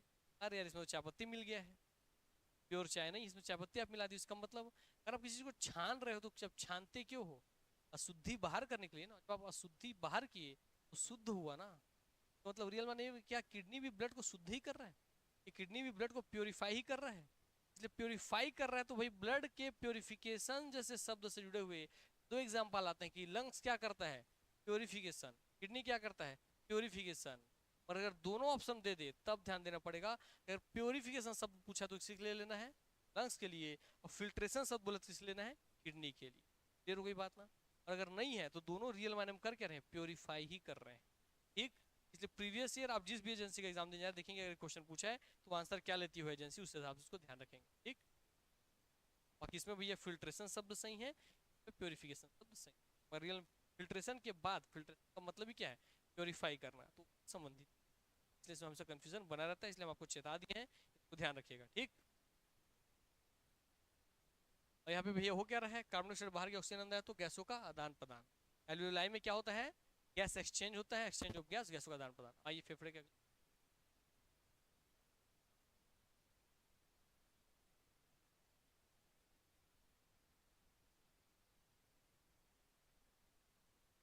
अब ये जो डायग्राम, इसमें बहुत ज्यादा इंपॉर्टेंट डायग्राम है। इससे आपको रियल मायने में समझ में आएगा कि शरीर में ऐसे पूरा प्रोसेस। देखिएगा, जब वायु लेते हैं, एयर लेते हैं, उसमें कितने परसेंट ऑक्सीजन है? 21%। नाइट्रोजन कितने परसेंट है? लगभग 78.1%। कार्बन डाइऑक्साइड कितने परसेंट है? 0.03%। ठीक हो गई बात ना? आगे देखते चलिए। इसमें नाइट्रोजन है बेटा, नाइट्रोजन रक्त में घुलनशील नहीं होता है। कि नाइट्रोजन रक्त में घुलनशील नहीं है, इसलिए एल्वियोलाई तक पहुंच तो रहा है हम उसको रक्त ले ही नहीं रहे हैं। तो रक्त उसको खींचने वाला कोई चीज ही नहीं रक्त में जो उसको खींच सके। क्लियर हो गई बात ना? वैसे क्योंकि बताइए, तो पूछेगा आप सांस लेते हैं तो आपके सांस लिए में सबसे ज्यादा परसेंटेज नाइट्रोजन का है, फिर भी वो आपके ब्लड में घुलनशील नहीं है। क्यों? ब्लड में उसको एक्सेप्ट करने वाला कोई मटेरियल है ही नहीं, क्योंकि ब्लड में इनसॉल्यूबल है, घुलनशील नहीं है। क्लियर हो गई बात? सब ध्यान रहेगा। इन जब आप सांस लेते हैं तो आपके अंदर कितना परसेंट नाइट्रोजन जाता है? 78.1। और जब आप सांस बाहर छोड़ते हैं तब भी कितना परसेंट बाहर जाता है? 78.1। इसका मतलब जा रहा है और बाहर आ रहा है, उसका कोई यूटिलाइजेशन नहीं है। ये हो गई बातें। ध्यान देखिए और इधर पर नाइट्रोजन 78.1% पूछता है एग्जाम का परसेंटेज। ऑक्सीजन 20.9%, इसको हम 21 पढ़ रहे थे। आर्गन 0.9%। Carbon dioxide 0.035%। अदर्स होते हैं 0.06। तो वायुमंडल में ये सारे गैसेस मौजूद होते हैं, और इनके साथ और भी बहुत सारे गैसेस अदर में और भी बहुत गैसेस हैं, पर मेजर जो ज्यादा गैसेस हो ये चार हैं, इसलिए इन चारों का परसेंटेज याद होना चाहिए। नाइट्रोजन कितना परसेंट? कितना परसेंट? जोर से बोलो, सारे बोलो, अरे जोर से बोलो ना। हाँ मिलके बोलो, जय माता दी। फिर नाइट्रोजन कितना परसेंट? 78.1। ऑक्सीजन कितना? 20। Carbon dioxide 0.03। मगर कार्बन से पहले कौन आ जाता है? आर्गन। इसलिए मैं इसका ट्रिक बताता हूँ, हमेशा याद रखेंगे। NOAC क्या बोलेंगे? NOAC क्या बोलेंगे? NOAC, ये याद रहेगा। ठीक है, सबसे ज्यादा कौन है? N, उससे कम O, उससे कम A, उससे कम C। N4 nitrogen, O4 oxygen, A4 argon, C4 carbon dioxide. Clear हो गई बात ना? तो फिर आगे अदर में बहुत सारा और भी आता है NHM करके, सबको छोड़ दीजिए, उससे आपको मतलब नहीं। ठीक, परसेंटेज बहुत कम। आपको इसका परसेंट, इसका परसेंट, इसका परसेंट और इसका परसेंट याद रहना चाहिए। ठीक, आपको इसका याद है, इसका याद है, इसका भी याद हो गया, तो 0.03 को जस्ट डबल करके 0.9 कर देना, जीरो हटा देना। ठीक, तो भी वो याद हो गया परसेंटेज। अदर में देखिए NHM बोला था ना, NHM तो neon, helium, neon, helium, krypton, hydrogen, xenon, ozone, radon सब आ जाता है आगे। अब आते हैं इस वाले डायग्राम पर। यही आपके पूरे शरीर में यही चीज हो रहा है। ये आपका पूरा शरीर है बेटा, अगर आप ध्यान से देखोगे ये आपका पूरा शरीर है। कैसे मेरा शरीर है? देखिए आपको एग्जांपल दिखा रहा है, इसी डायग्राम को बहुत गौर से देखिएगा जनाबे अली, वरना सब पढ़ा हुआ बर्बाद हो जाएगा। पीछे ब्लैक से कुछ बनाया है, वो क्या है आपका? फेफड़ा। क्या है वो आपका? आपका फेफड़ा है, फेफड़ा, लंग्स। हो गई बात ना। इसी में सर यहाँ पर कुछ बनाया है, वो क्या है बेटा आपका? दिल है। क्या है आपका? दिल है सर, दिल। यस, वैसे याद रखिएगा, यहाँ पर बनाया नहीं है मगर यहीं पर क्या बोल रहे हैं? लीवर है। ठीक है। वैसे यहाँ पर भैया बनाया नहीं है, क्या है? स्टमक है। यहाँ पर क्या है? स्टमक है। वैसे यहाँ पर क्या है? यहाँ पर किडनी है। वैसे यहाँ पर लोअर बॉडी, पैर वैर हाथ वाथ है। मतलब आपको पूरा शरीर कैसे दर्शाना चाहा है, कैसे काम हो रहा है आपका शरीर। मान लो यहाँ पर आपका कौन है? यहाँ पर आपको स्टमक पेट को दर्शा रहा है, यहाँ पर आपको और किसी और चीज को दर्शा, तो ध्यान समझिए। या कोई अलग अलग ऑर्गन मान लेते हैं, ठीक होगी बात। यहाँ दिल, यहाँ हाथ पैर किडनी उडनी, सब चीजें। अब समझिए, सब किसी को जिंदा रहना है, सबको ऊर्जा चाहिए, तो काम कैसे हो पूरा समझते चलिए। दिल में जो रेड कलर है वो शुद्ध रक्त है, ब्लू अशुद्ध रक्त है। ठीक हो गई बात। तो ध्यान पकड़िए, अब हम इस पूरे बॉडी को आधा हिस्से में काट देना है, सब हिस्से को। आपको कोई भी अंदर का शरीर है उसको आधा हिस्से में मैंने काट दिया। तो ये आधे हिस्से में देखिए कि जब यहाँ पे ऊर्जा का निर्माण हो गया, और ये पूरा जाल है, ब्लड कैपिलरी के जाल है, ऊर्जा का निर्माण हो तो उससे क्या बन गया? Carbon dioxide. तो भैया ब्लड ने खींच लिया, ठीक है, खींच के देखिए बड़े वाले आर्टरी में डाला, यहाँ से बड़े वाले इसमें आर्टरी में डाला। ये आर्टरी से अशुद्ध रक्त, पूरा शुद्ध रक्त कलेक्ट हो गया शरीर के सभी अंगों से। अशुद्ध रक्त कलेक्ट हुआ कि नहीं हुआ? आ गया अशुद्ध रक्त पूरे शरीर के सभी अंगों से, आगे कि नहीं आ गया बताओ? आ गया। पूरा शुद्ध रक्त, अशुद्ध रक्त, अशुद्ध रक्त और शरीर के सभी अंगों से कलेक्ट करके कहाँ पे जाता है? तो हार्ट में। कहाँ जाता है? और हार्ट के कौन से हिस्से में? लेफ्ट हैंड साइड के right hand side? Right hand side. कौन से हिस्से में जा रही है? कभी सामने देख के लेफ्ट हैंड साइड में देखना, ये आपका शरीर बोर्ड में, ये समझना ये बात। आपका लेफ्ट बोर्ड का राइट है, ठीक। ये आपका अगर लेफ्ट है मतलब ये राइट है। दिल कौन सा साइड है? ये राइट हैंड साइड, ठीक है। आलिंद और नीलय बोलते हैं। क्या बोलते हैं? आलिंद और नीलय। भैया ये राइट आलिंद में, दाएं आलिंद में जाता है। दाएं आलिंद से फिर ये पंप होता है, देखिए दाएं आलिंद से दाएं नीलय में आएगा, नीलय में, दाएं आलिंद में आएगा, दाएं आलिंद से दाएं नीलय में आएगा। हम हार्ट पढ़ेंगे, दाएं नीलय, नीलय से फिर इसको पंप दबेगा से फैलता है। देखिए कब आता है? जब फैलेगा ना, जैसे ही हार्ट फैलता है, बूम, सारा शुद्ध रक्त उसके अंदर। हो गई बात। जैसे ही आके अंदर भर गया ऊपर वाले हिस्से में, हल्का ऊपर वाला हिस्सा, यहाँ से ढक्कन खुलेगा, ढक्कन फिर किया जाएगा नीले में, पर आलिंद नीचे नीले, नीचे आ गया पूरा शुद्ध रक्त। जैसे नीचे आ गया, फट से दबाएगा, जैसे हार्ट दबा, पूरा शुद्ध रक्त कहाँ चला गया? फेफड़े के पास। कहाँ चला गया? कहाँ चल गया बताओ? अधीरण लंग्स पास पहुंच गया है। ठीक होगी बात।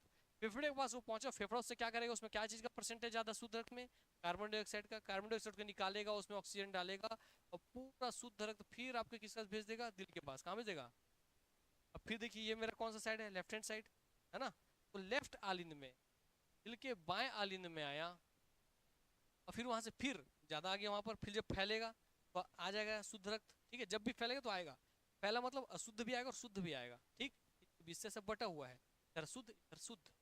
तो आगे भैया इसमें आलिंद में शुद्ध रक्त, और वहां से नीलय में पहुंच गया शुद्ध रक्त, और वहां से फिर दिल दबेगा पक से, जैसे दबा, फिर से भैया ये आपका पूरा शुद्ध रक्त फिर से शरीर के सभी अंगों में पहुंच, फिर यहाँ पे ऊर्जा का निर्माण हुआ, फिर उसे कार्बन डाइऑक्साइड बन करके जाने लग गया। ये पूरा साइकिल कैसे चलता है? ऐसे पूरा शरीर आपका जीवित है। आ गया बात ना। ऐसे आपका शरीर पूरा काम करता है, ठीक। पूछेगा शरीर में से जितने में शुद्ध रक्त है वो हार्ट के किस हिस्से में जाता है? लेफ्ट हैंड साइड की right hand side? Right hand side. ध्यान रखना है, आपको हमेशा कंफ्यूजन होगा।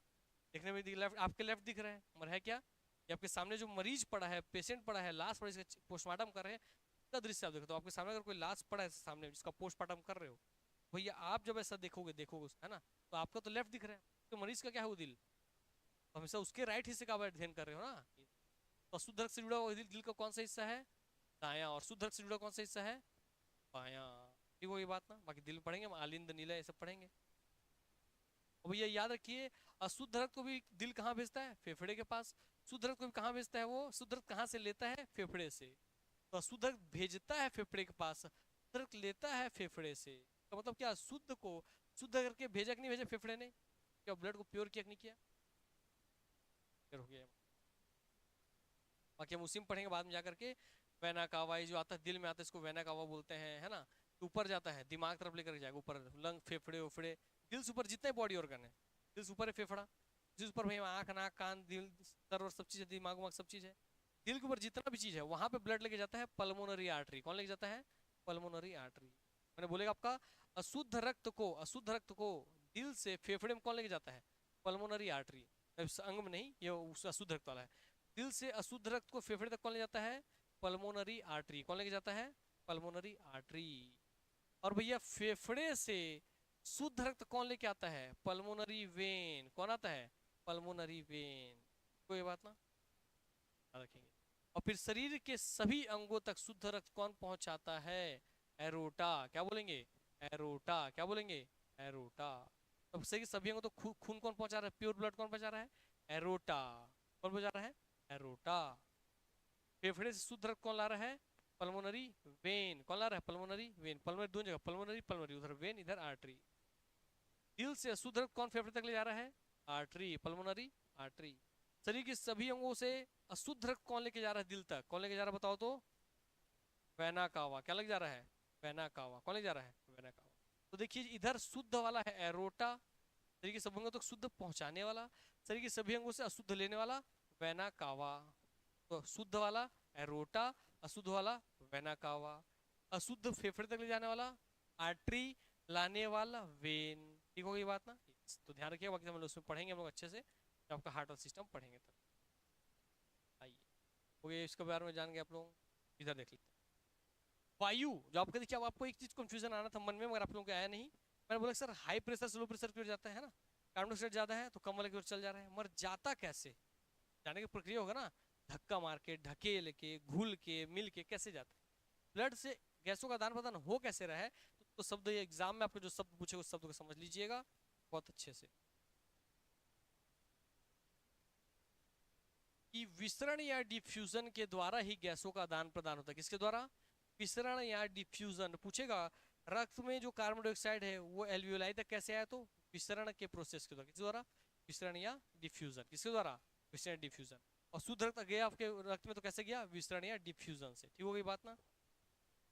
विसरण डिफ्यूजन शब्द याद रखिएगा। वायु हमेशा उच्च दाब से निम्न दाब की ओर विसरण करता है। क्या करता है? विसरण करता है। कार्बन डाइऑक्साइड ज्यादा 3 से 4% होता है रक्त में, इसलिए भैया चल जाता है बाहर। और ऑक्सीजन भैया होता है उसमें ज्यादा, इसलिए आ जाता है वो अंदर। तो उसमें कौन सा प्रोसेस उपयोग होता है? विसरण या दन। ठीक हो गई बात? हाँ, डिफ्यूज होना मतलब समझिए जैसे घुलना, घुल करके। और घुलेगा कोई चीज कैसे?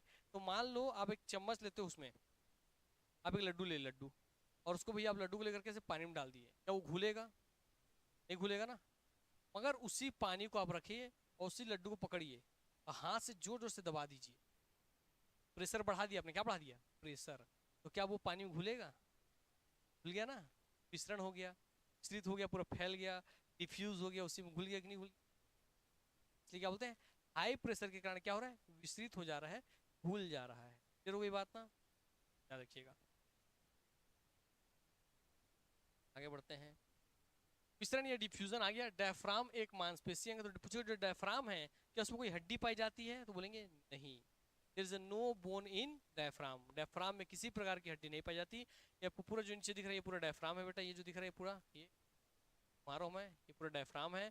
डायफ्राम एक मांसपेशी है, मस्कुलर ऑर्गन है, उसमें कोई हड्डी नहीं पाई जाती।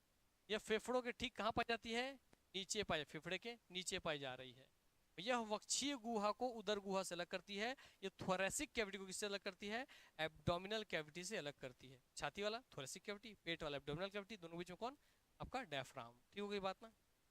और यह श्वसन दर को संतुलित बनाए रखती है। क्या करती है? श्वसन दर। श्वसन दर का मतलब क्या है?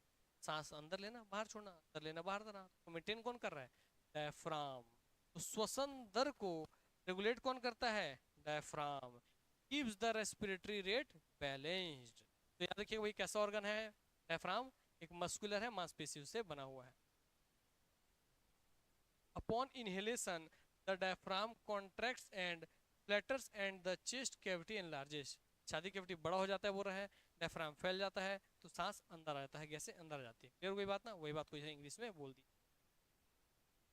वायु एयर देख लीजिए, सिंपल सिंपल। श्वास लेना इनहेलेशन, श्वास छोड़ना एक्सहेलेशन बोलते हैं। तो अंदर सांस लेने को हम क्या बोलते हैं? इनहेल करना। सांस बाहर निकलने को बोलते हैं एक्सहेल करना। एग्जिट एग्जिट, एग्जिट से एक्सहेल, साइड इनसाइड से इनहेल। भाई जब हम सांस लेते हैं तो हमारे लेने में कितना परसेंट कार्बन आता है? 0.03। Oxygen 21%, nitrogen 78.1%। तो पढ़ चुके हैं, उसी को रिवीजन करवा रहे हैं। पर जाते समय कितना हो जाता है कार्बन डाइऑक्साइड? 3 से 4%। जब हम सांस छोड़ते हैं तो कितना परसेंट देता है कार्बन? 3 से 4। ऑक्सीजन 16%, क्योंकि हम लिए थे 21 और बाकी खींच लिए उसमें से, तो बचेगा कम ही ना, कितना? 16%, क्योंकि जितना सांस लिए पूरा ऑक्सीजन थोड़ी खींच लोगे। कितना बचा? 16, 21 से 16, तो कुछ हम खींच लिए उसमें से। और नाइट्रोजन कितना है? Same to same. तो पूछेगा कौन सा गैस का क्वांटिटी नहीं बदलता है, परसेंटेज नहीं बता? नाइट्रोजन। कौन कम हो जाता है? ऑक्सीजन। कौन बढ़ जाता है? क्लियर हो गई बातें? यस। डायफ्राम नीचे की तरफ, जब आप सांस लेते हैं तो डायफ्राम कहाँ जाएगा? ऊपर की ओर कि नीचे की ओर? नीचे की ओर जाएगा। कहाँ जाएगा? ये डायफ्राम है। अब सांस को अंदर लेना है तो आप ऐसे इसको ढकेलोगे, फेफड़ा को दबाओगे, सांस अंदर लेने के लिए फेफड़े को नीचे करो, डायफ्राम को नीचे करोगे, नीचे। सांस अंदर लेना है तो डायफ्राम ऊपर जाएगा कि नीचे जाएगा? नीचे जाएगा, ताकि भाई नीचे डायफ्राम नीचे जाएगा, फेफड़ा नीचे फैलेगा, सांस अंदर आएगा। ठीक हो गई बात है? इसलिए डायफ्राम नीचे की ओर जाता है इनहेल करते समय, और डायफ्राम ऊपर की ओर जाता है। डायफ्राम दबा, ऊपर उठा तो मेरे फेफड़े को दबाया, फेफड़े के अंदर का गैस। ठीक हो गई बातें? डायफ्राम ऊपर की ओर जाता है सांस छोड़ते समय। जब ये नीचे की ओर आता है, डायफ्राम नीचे की ओर आएगा, जैसा है डायफ्राम है समझो, नीचे की ओर आ गया। ठीक, फिर लंग्स का वॉल्यूम फैलने मिला, वॉल्यूम क्या वो बढ़ गया उसका। जिसका वॉल्यूम बढ़ेगा तो उसमें प्रेशर क्या हो जाएगा? कम। तो इसको भी याद रखना। ठीक है, इनहेल लेते समय फेफड़े का वॉल्यूम क्या होता है? बढ़ जाता है। सांस हम लेते तो उसका वॉल्यूम क्या होता है? बढ़ जाता है। दाब क्या हो जाता है? कम हो जाता है। तभी तो बाहर का दाब अधिक, अंदर का फेफड़े का दाब कम, तब तो बाहर से डर जाता है। ठीक है बात? छोड़ते समय क्या होगा? डायफ्राम दबाएगा, दबाएगा तो इसको वॉल्यूम को कम कर देगा, फेफड़े के वॉल्यूम कम मतलब प्रेशर अधिक, प्रेशर अधिक लगा ना, वॉल्यूम कम, प्रेशर अधिक, वॉल्यूम कम, वॉल्यूम कम तो हाई प्रेशर से लो प्रेशर एनवायरनमेंट में बाहर निकल जाएगा गैस। प्रेशर वाला भी कॉन्सेप्ट याद रखिएगा। फेफड़ों में विस्तार होता है जब हम सांस लेते हैं भैया, तो फेफड़ा क्या होता है? फैलता है। तब तो फैल रहा है ना, तब तो अंदर आ रहा है गैस। जब जगह देंगे फैलने के लिए तब तो अंदर आएगा। इसमें क्या होता है? फेफड़ा सिकुड़ जाता है, कॉन्ट्रैक्ट हो जाता है। इसमें आकार बड़ा होता है सांस लेते समय, इसमें क्या होता है? आकार छोटा हो जाता है। क्लियर हो गई बातें? ये है। हाँ, इसको देख लीजिए। आपको मैंने बताया था कि स्तनपाई जो हम लोग स्तनपाई है। हमारे ब्लड में आरबीसी में हीमोग्लोबिन पाया जाता है। हीमोग्लोबिन में भैया क्या बोल रहे हैं? हीमोग्लोबिन ही हमारे में ऑक्सीजन कैरी करता है। इसलिए हमारे हीमोग्लोबिन में हीम के कारण जो आयरन, आयरन का हमारा आरबीसी के कारण रक्त का कलर लाल हो जाता है। क्लियर हो गई बात? और हीमोग्लोबिन में जो हीम नामक प्रोटीन है, हीम में आयरन, उसके कारण हमारा ब्लड का कलर लाल हो जा रहा है आरबीसी के कारण। और हमारे में तो हीमोग्लोबिन पाया जाता है स्तनपाइयों में, मगर मोलास्का वर्ग, इसके अंदर ऑक्टोपस आता है। ठीक होगी बात? और ऑर्थोपोडा वर्ग, कीड़ों का वर्ग, जिसमें कीड़े मकोड़े आते हैं। ठीक होगी बात? मोलास्का जिसके अंदर ऑक्टोपस आता है, ऑर्थोपोडा जिसके अंदर कीड़े आते हैं। इनका जो वर्ग है, ये वर्ग में जो खून को लेकर जाना वाला काम करता है, तो कौन करता है? हीमोसाइनिन। कौन करता है? हीमोसाइनिन। कौन करता है? साइनिन, याद रखेंगे। इन Mollusca, octopus and Arthropoda phylum insects में कौन सा होता है? हीमोसाइनिन। हमारे में क्या है? हीमोग्लोबिन। इनमें क्या है? हीमोसाइनिन। इसलिए अगर आप ऑक्टोपस को काटें, खचा के इसको काटूंगा ऑक्टोपस को, तो ब्लड का कलर आपको हल्का पर्पल बैंगनी है, हल्का नीला जैसा दिख, रेड नहीं, क्योंकि भाई यहाँ पर है हीमोसाइनिन। साइनिन से भी याद रखेंगे, इसमें क्या रहता है? कोबाल्ट। क्या रहता है? बाल्ट। क्या रहता है? कोबाल्ट। और कोबाल्ट का उसका कलर क्या हो जाता है? बैंगनी या हल्का नीला। ठीक, यहाँ आयरन के कारण क्या हो जाता है? लाल। या कोबाल्ट का क्या हो जाता है? नीला। तो भैया पूछेगा रक्त का कलर पूछेगा तो बता देंगे अपना। हमारा हीमोग्लोबिन, इनके में कौन सा प्रोटीन? साइनिन। हमारे में प्रवाह कौन कर रहा है? हीमोग्लोबिन। इनमें कौन लेता है भैया? हीमोसाइनिन। श्वसन की प्रक्रिया का मापन किसमें करते हैं? तो ये जो डिवाइस है जिसमें लगाएंगे, बोले फूको। आजकल 3-4 बॉल रहता है, फूकने बोलता है। कोरोना काम देखे होंगे आप, फूकेंगे, तीनों बॉल उठा लिए, मतलब आपका फेफड़ा ठीक है, स्वस्थ है। ठीक है बात ना? हाँ, जितना जोर से लगाओगे उतना नहीं फूटेगा, उसमें सीक्वेंस कंटिन्यू फूकना पड़ता है। जिसके थ्रू हम अपने फेफड़े की क्षमता को जांच सकते हैं, और कितना ताकत है। इस डिवाइस को क्या बोलते हैं? स्पायरोमीटर। क्या बोलते हैं? स्पायरोमीटर बोलते हैं। एक वयस्क 1 मिनट में लगभग 12 से 16 बार प्रति मिनट, इसी में एग्जाम बहुत लोग गलती कर देते हैं, बोलेगा कि भैया एक व्यक्ति एक मिनट में कितनी बार सांस लेता है? पहले ऑप्शन रहेगा 72 बार, और आप फट से 72 मार देंगे। 72 बार दिल धड़कता है, सांस अब 72 बार नहीं लेते हैं। इन दोनों को कंफ्यूज मत कीजिएगा, कि हमको बार बार हृदय का धड़कन 72 72 72 हार्ट बीट बचपन से पढ़े, हमको वही याद आता है इस समय। ठीक है, दिल धड़कता है 1 मिनट में 72 70 72 बार, मगर भैया सांस हम लेते हैं केवल 12-14 बार। तो ये बात ना भैया, 1 मिनट में 12 से 16 बार प्रति मिनट हम लोग सांस लेते हैं और छोड़ना का काम करते हैं। जबकि छोटे बच्चे कितने बार लेते छोड़ते हैं? 20 बार। तो बड़े लोग कितने बार छोड़ेंगे भैया? 12 से 16, और छोटे बच्चे 20 बार। इसीलिए छोटे बच्चे देखिए तेजी से सांस लेते हैं। भाई तेजी सांस में उनका ब्लड तेजी से फ्लो हो रहा है शरीर में, तेजी से ऑक्सीजन आ रहा है, तेजी से ऊर्जा बन रहा है, तेजी से बच्चे कूदते फानते रहते हैं, इधर उधर बदमाशी करते हैं बड़ों जैसे। बात उनका गलती नहीं है, उनका गलती नहीं है भैया, उनका ब्लड ही वैसा है, उनका लंग्स ही वैसा है, उनका हार्ट ही वैसा है। हार्ट तेजी से हो तो उनका उनका दिल भी हमसे तेज धड़कता है, कोई बात। हमारा अगर भैया एक दिन 1 मिनट 70-72 बार धड़क रहा है तो उनका 80 बार धड़केगा, 90 बार धड़केगा। दिल तेजी से धड़का, ब्लड तेजी से फ्लो हुआ, ब्लड तेजी से फ्लो हुआ तो एनर्जी तुरंत बन रहा है, एनर्जी ज्यादा ज्यादा बन रहा है, जल्दी जल्दी बन रहा है, तो क्या करेंगे वो, भूख भी जल्दी जल्दी लगता है। बच्चों को खाना भी, जितना छोटा बच्चा उतना जल्दी खाना पच जाएगा, उतना जल्दी भूख लग जाएगी। इसलिए देखिए छोटा बच्चा हर 2-2 घंटे में उसको खिलाना पड़ता है, खिलाना पड़ता है कि नहीं करता है। गर्म बच्चों में जान रहे होंगे, ठीक, ध्यान रखिएगा। तो और कोई जानवर ली, कुत्ता, उसका दिल और तेज धड़क रहा है, और तेज सांस ले रहा है, इसलिए करते रहता है ना वो, यस इसी वजह से तो कुत्ता कुत्ते फांदते इधर उधर करते रहता है, कूदना फांदना सब करता है ना, इसी वजह से। ठीक होगी बात। तो याद रखिए, इसका उल्टा समझ लीजिए, जितना तेजी से दिल धड़क रहा है, जितना तेजी से सांस ले रहे हैं उतना कम जिए, जितना धीरे धीरे सांस लेते हैं, धीरे धीरे सांस छोड़ते हैं, आराम से धड़क रहा है, उतना लंबा जिएंगे। इसलिए धरती में सबसे लंबा कौन सा जीव जीता है, कछुआ। इसको कैसा रहता है, कूदने फांदने वाला कि शांत, शांत, है ना, क्योंकि उसका दिल धीरे धड़क रहा है, इसलिए स्लो है, इसलिए लंबा जीता है। तो अगर आपको अब इस बात से क्या समझ में आ रहा है, अगर आपको भी लंबा जीना है तो आपको इस बात का ध्यान रखना है कि आपका हार्ट बीट तेज मत। अब हार्ट बीट तेज कब नहीं होगा, जब आप किसी को गुस्साएंगे नहीं, चिल्लाएंगे नहीं, अपना बीपी बढ़ाएंगे नहीं, फिर कोई बात ना। इसलिए आपको हर सिचुएशन में क्या रहना चाहिए, जब जब आप गुस्सा करेंगे तो आपका ही नाश करेगा, आपका ही विनाश करेगा, हार्ट के मसल्स को डैमेज कर। ठीक वही बात है, अपने शरीर को बचाने के लिए, जिंदा रखने के लिए, तो सामने वाले पे मत करना, ऐसा कर रहे हो डैमेज आपका शरीर हो। ठीक, अब साइंस के स्टूडेंट है तो पता चल गया है, ध्यान रखना इन बात। आपको वॉल्यूम वाला है, टोटल फेफड़े की पूरी कैपेसिटी कितनी होती है, 6000 मिलीलीटर, कितना होता है, 6000 ml, कितना होता है 6000 ml, मतलब लगभग 6 लीटर का वायु भरा जा सकता है, मगर टोटल कैपेसिटी, टोटल कैपेसिटी के बराबर वायु आप ले नहीं सकते, उतना हमारी क्षमता है नहीं। क्लियर हो गई बात ना, ध्यान रखेंगे। फिर आपसे इंस्पिरेटरी रिजर्व वॉल्यूम कितना होता है पूछेगा तो 3100 ml, उस 6000 में कितना ml, 3100 ml। इसमें से वाइटल कैपेसिटी, आपके टोटल लिमिट है 6000, मतलब आपके फेफड़े में टोटल खाली जगह कितना है 6000 ml का, उसमें से नॉर्मली वायु कितने हिस्से तक भर सकते हैं 4800 ml तक का, 4800 ml के इधर बोलेंगे। इंस्पिरेटरी कैपेसिटी होती है 3600 ml की, 6000, 4800, 3600, ये हो गई बात है ना। और यहाँ फंक्शनल रेसिड्यूल कैपेसिटी 2400, इतने पे हम लोग वायु का लेन देन करते थे, क्रियाविधि करते थे, फंक्शनल है। क्लियर हो गई बात, 2400। जब इधर देखेंगे तो इसमें इंस्पिरेटरी रिजर्व वॉल्यूम कितना है, अब 2400 पे काम करें, मगर मैक्सिमम आप कितना रख सकते हैं अपनी छाती में, 3100। टाइडल वॉल्यूम ये कितना घटा बढ़ा पा रहे हैं आप, 2400 से 3100 में 500 600, तो 500 दिख रहा है। Expiratory reserve volume 1200, residual volume 1200, बचा रहता है लगभग 1200 ml। फिर उसके बाद जब भी आप सांस लेते हैं लगभग 1200 ml आपको फेफड़े में फिर भी खाली रहता है, रेसिड्यू रहता है, बचा रहता है। ठीक हो गई बात, ये चीज दर्शा रहा है। ये खत्म। इसमें ग्लूकोज मानव शरीर का श्वसनीय ईंधन है, तो पूछेगा आपसे कि आपका भी श्वसन में ईंधन कौन है, तो ग्लूकोज। कौन है, ग्लूकोज, जिसको दहन करना है। जबकि मानव शरीर ऊर्जा मुद्रा को हम क्या बोलते हैं, कि उनको पूछेगा आपसे, इसको ये शब्द टर्मिनोलॉजी याद रखिएगा अपने साथ, कि आपके बॉडी का एनर्जी करेंसी कौन है, एनर्जी करेंसी कौन है, तो एटीपी। ऊर्जा की करेंसी कौन है, एटीपी। आपकी शरीर में ऊर्जा किसके रूप में आती है, एटीपी के रूप। जबकि रेस्पिरेटरी फ्यूल कौन है, तो कौन है, को इसके साथ, इसको इसके साथ। क्लियर हो गई बातें।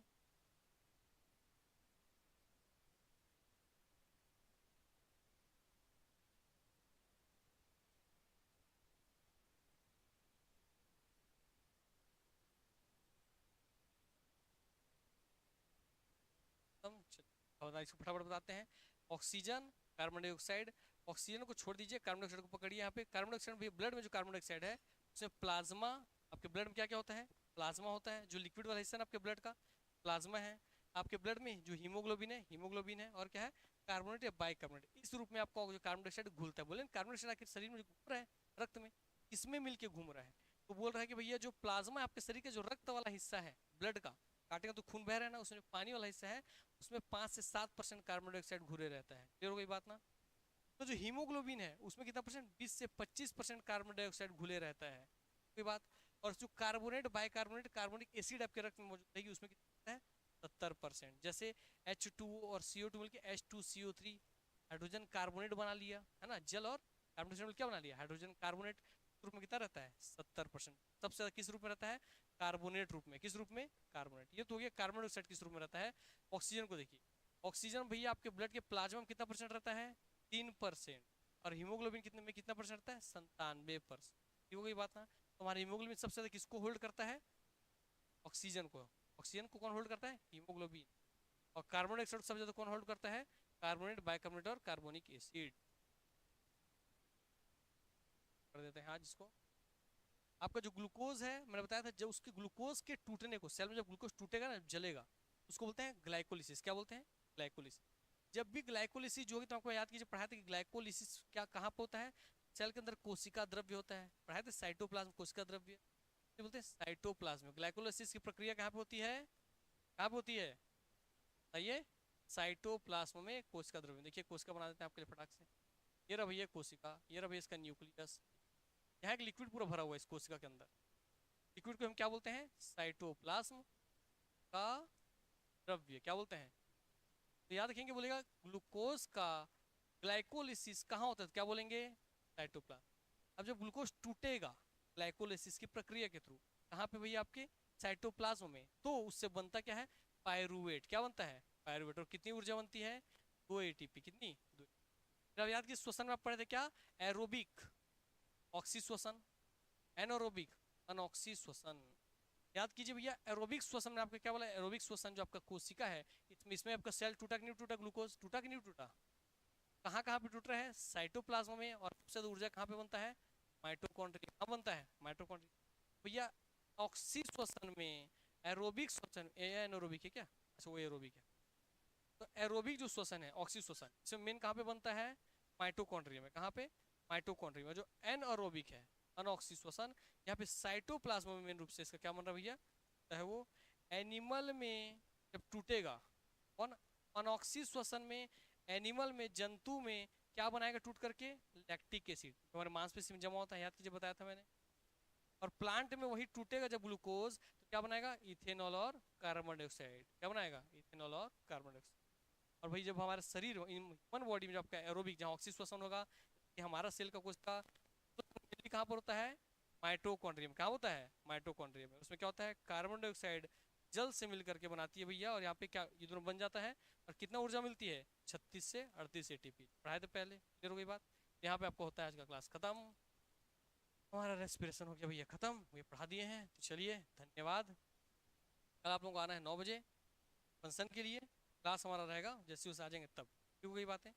11 बजे क्लास रखेंगे, 2 घंटा लगेगा। 11, 10 बजे खत्म। 10 बजे जैसे क्लास जाएंगे, यहाँ से फंक्शन अटेंड करेंगे, आएंगे क्लास आपको करेंगे, और कल सर्जन तंत्र खत्म कर देंगे। ठीक है, तो कल 2 घंटा लगभग बैठिएगा, तब बना के आइएगा, फिर आपको पूरा खत्म कर देंगे अच्छे तरीके से। ठीक है, धन्यवाद। मिलते हैं नेक्स्ट क्लास में। बहुत बहुत धन्यवाद।